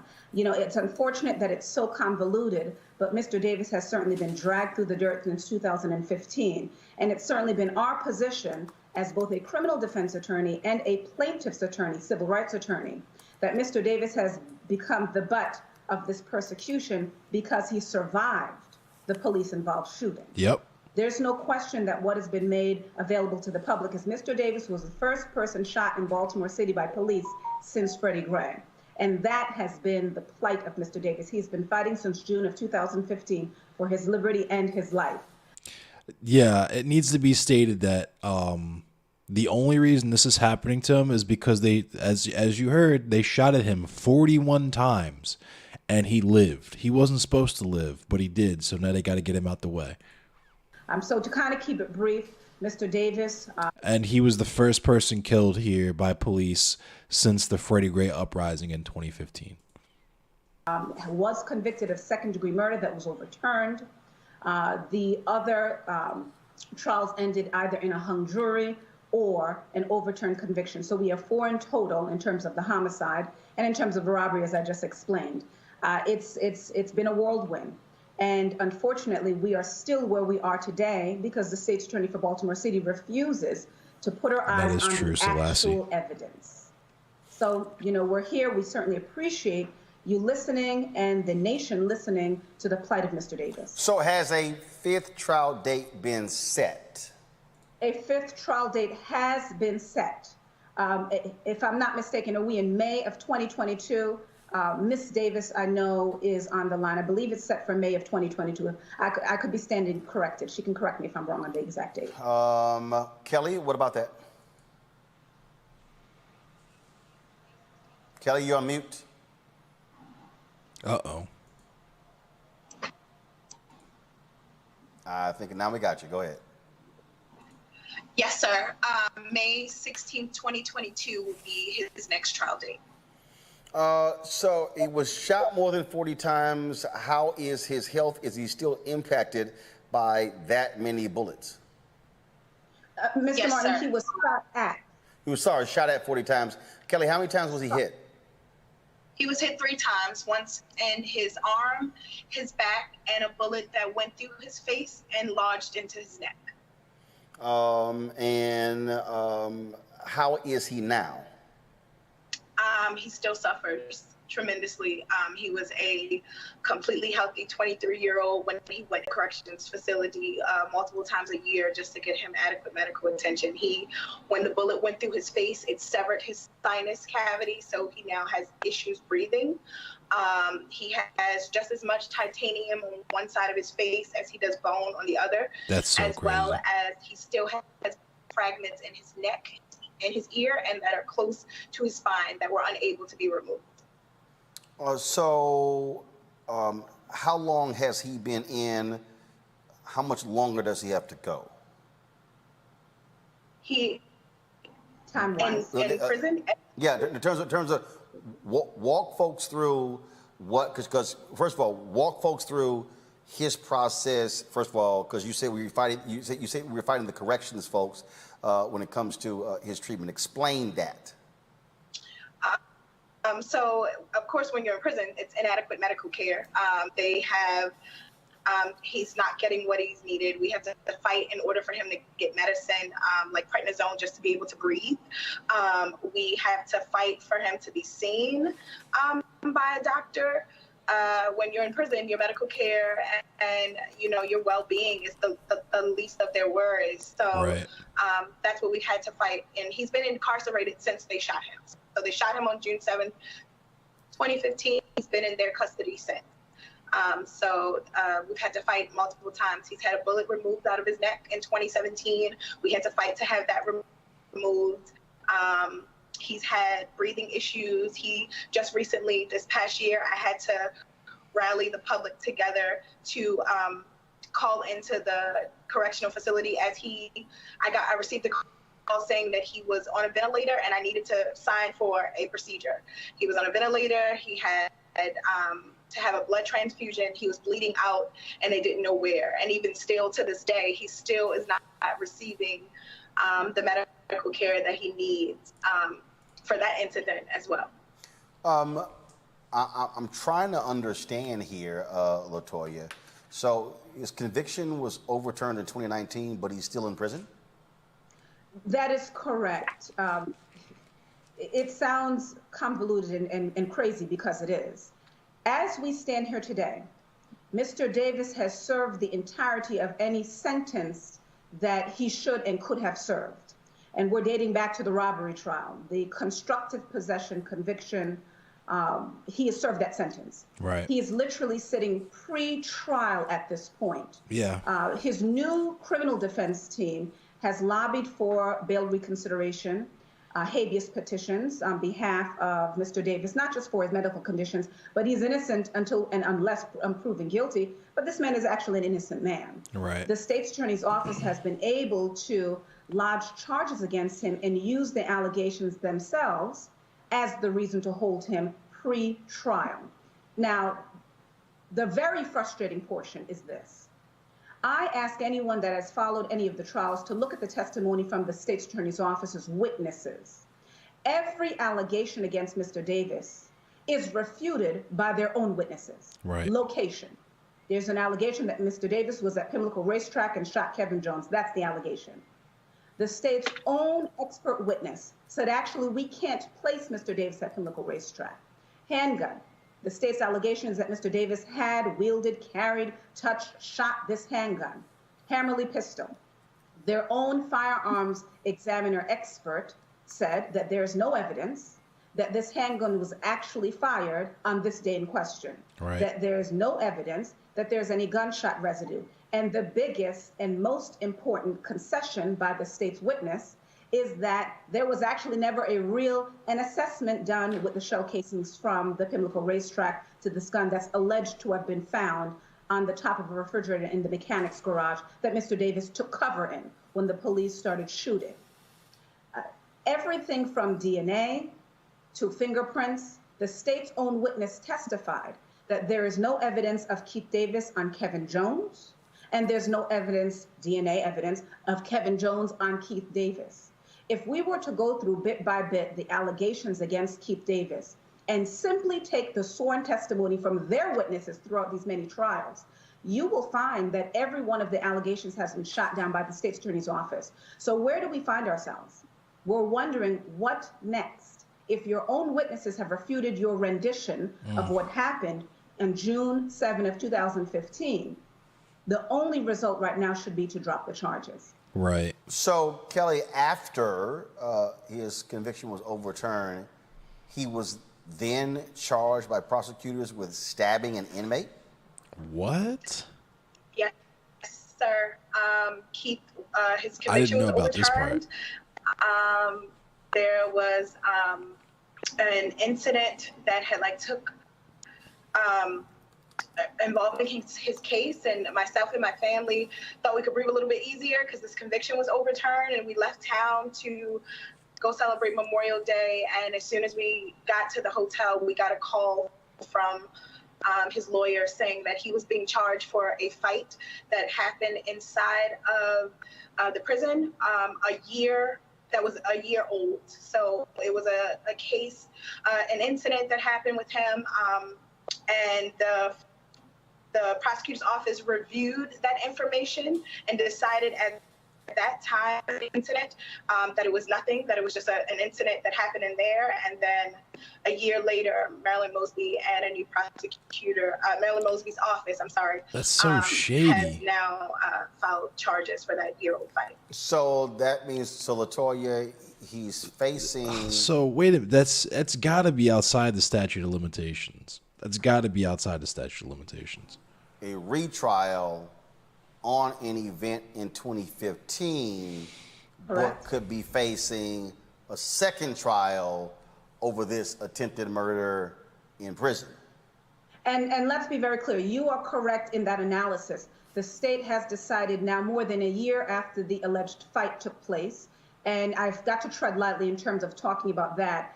We do believe that there's video evidence that, again, exonerates Mr. Davis. What's troubling is this. The state's attorney's office has made clear the only reason they brought these, quote, attempted murder charges now against Mr. Davis was to ensure that he stays in jail pre-trial. They were nervous that the court would assess the weight of the state's case in the murder trial and let him go home pre-trial. So this was their way to really anchor him down. If this is not malicious prosecution, I don't know what it is. What we do know at this point is that an assistant state's attorney, back when Mr. Davis was attacked last year, analyzed the information last year and decided that it was not worthy of bringing criminal charges against Mr. Davis for whatever reason. Either they didn't believe he was an instigator, either they believed that the evidence didn't support any charges, much less an attempted murder charge. The local reporting at this point on that second case was that there, in fact, was no knife found.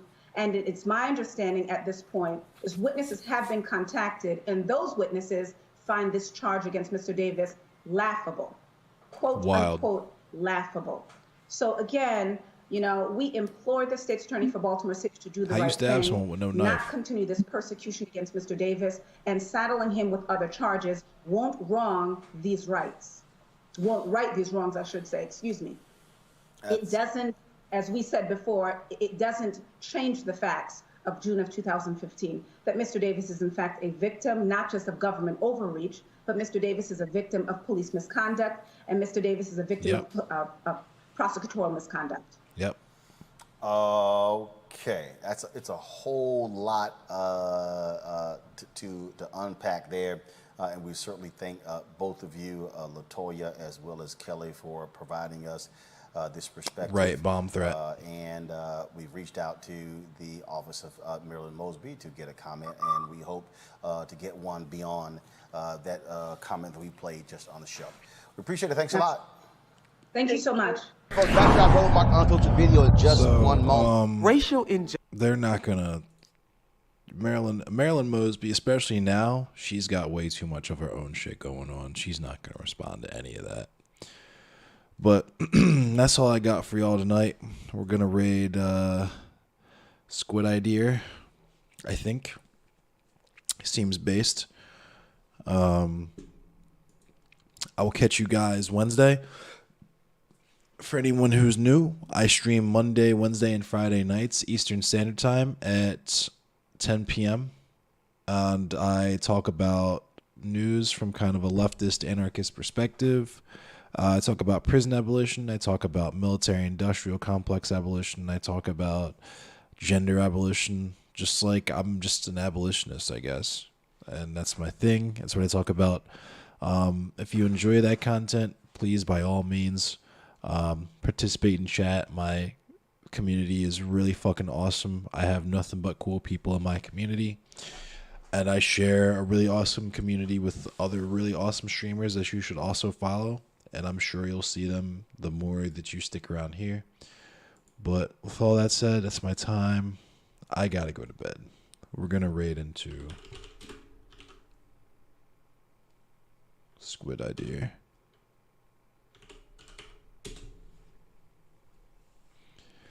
But thanks, everyone. I'll see you guys Wednesday night.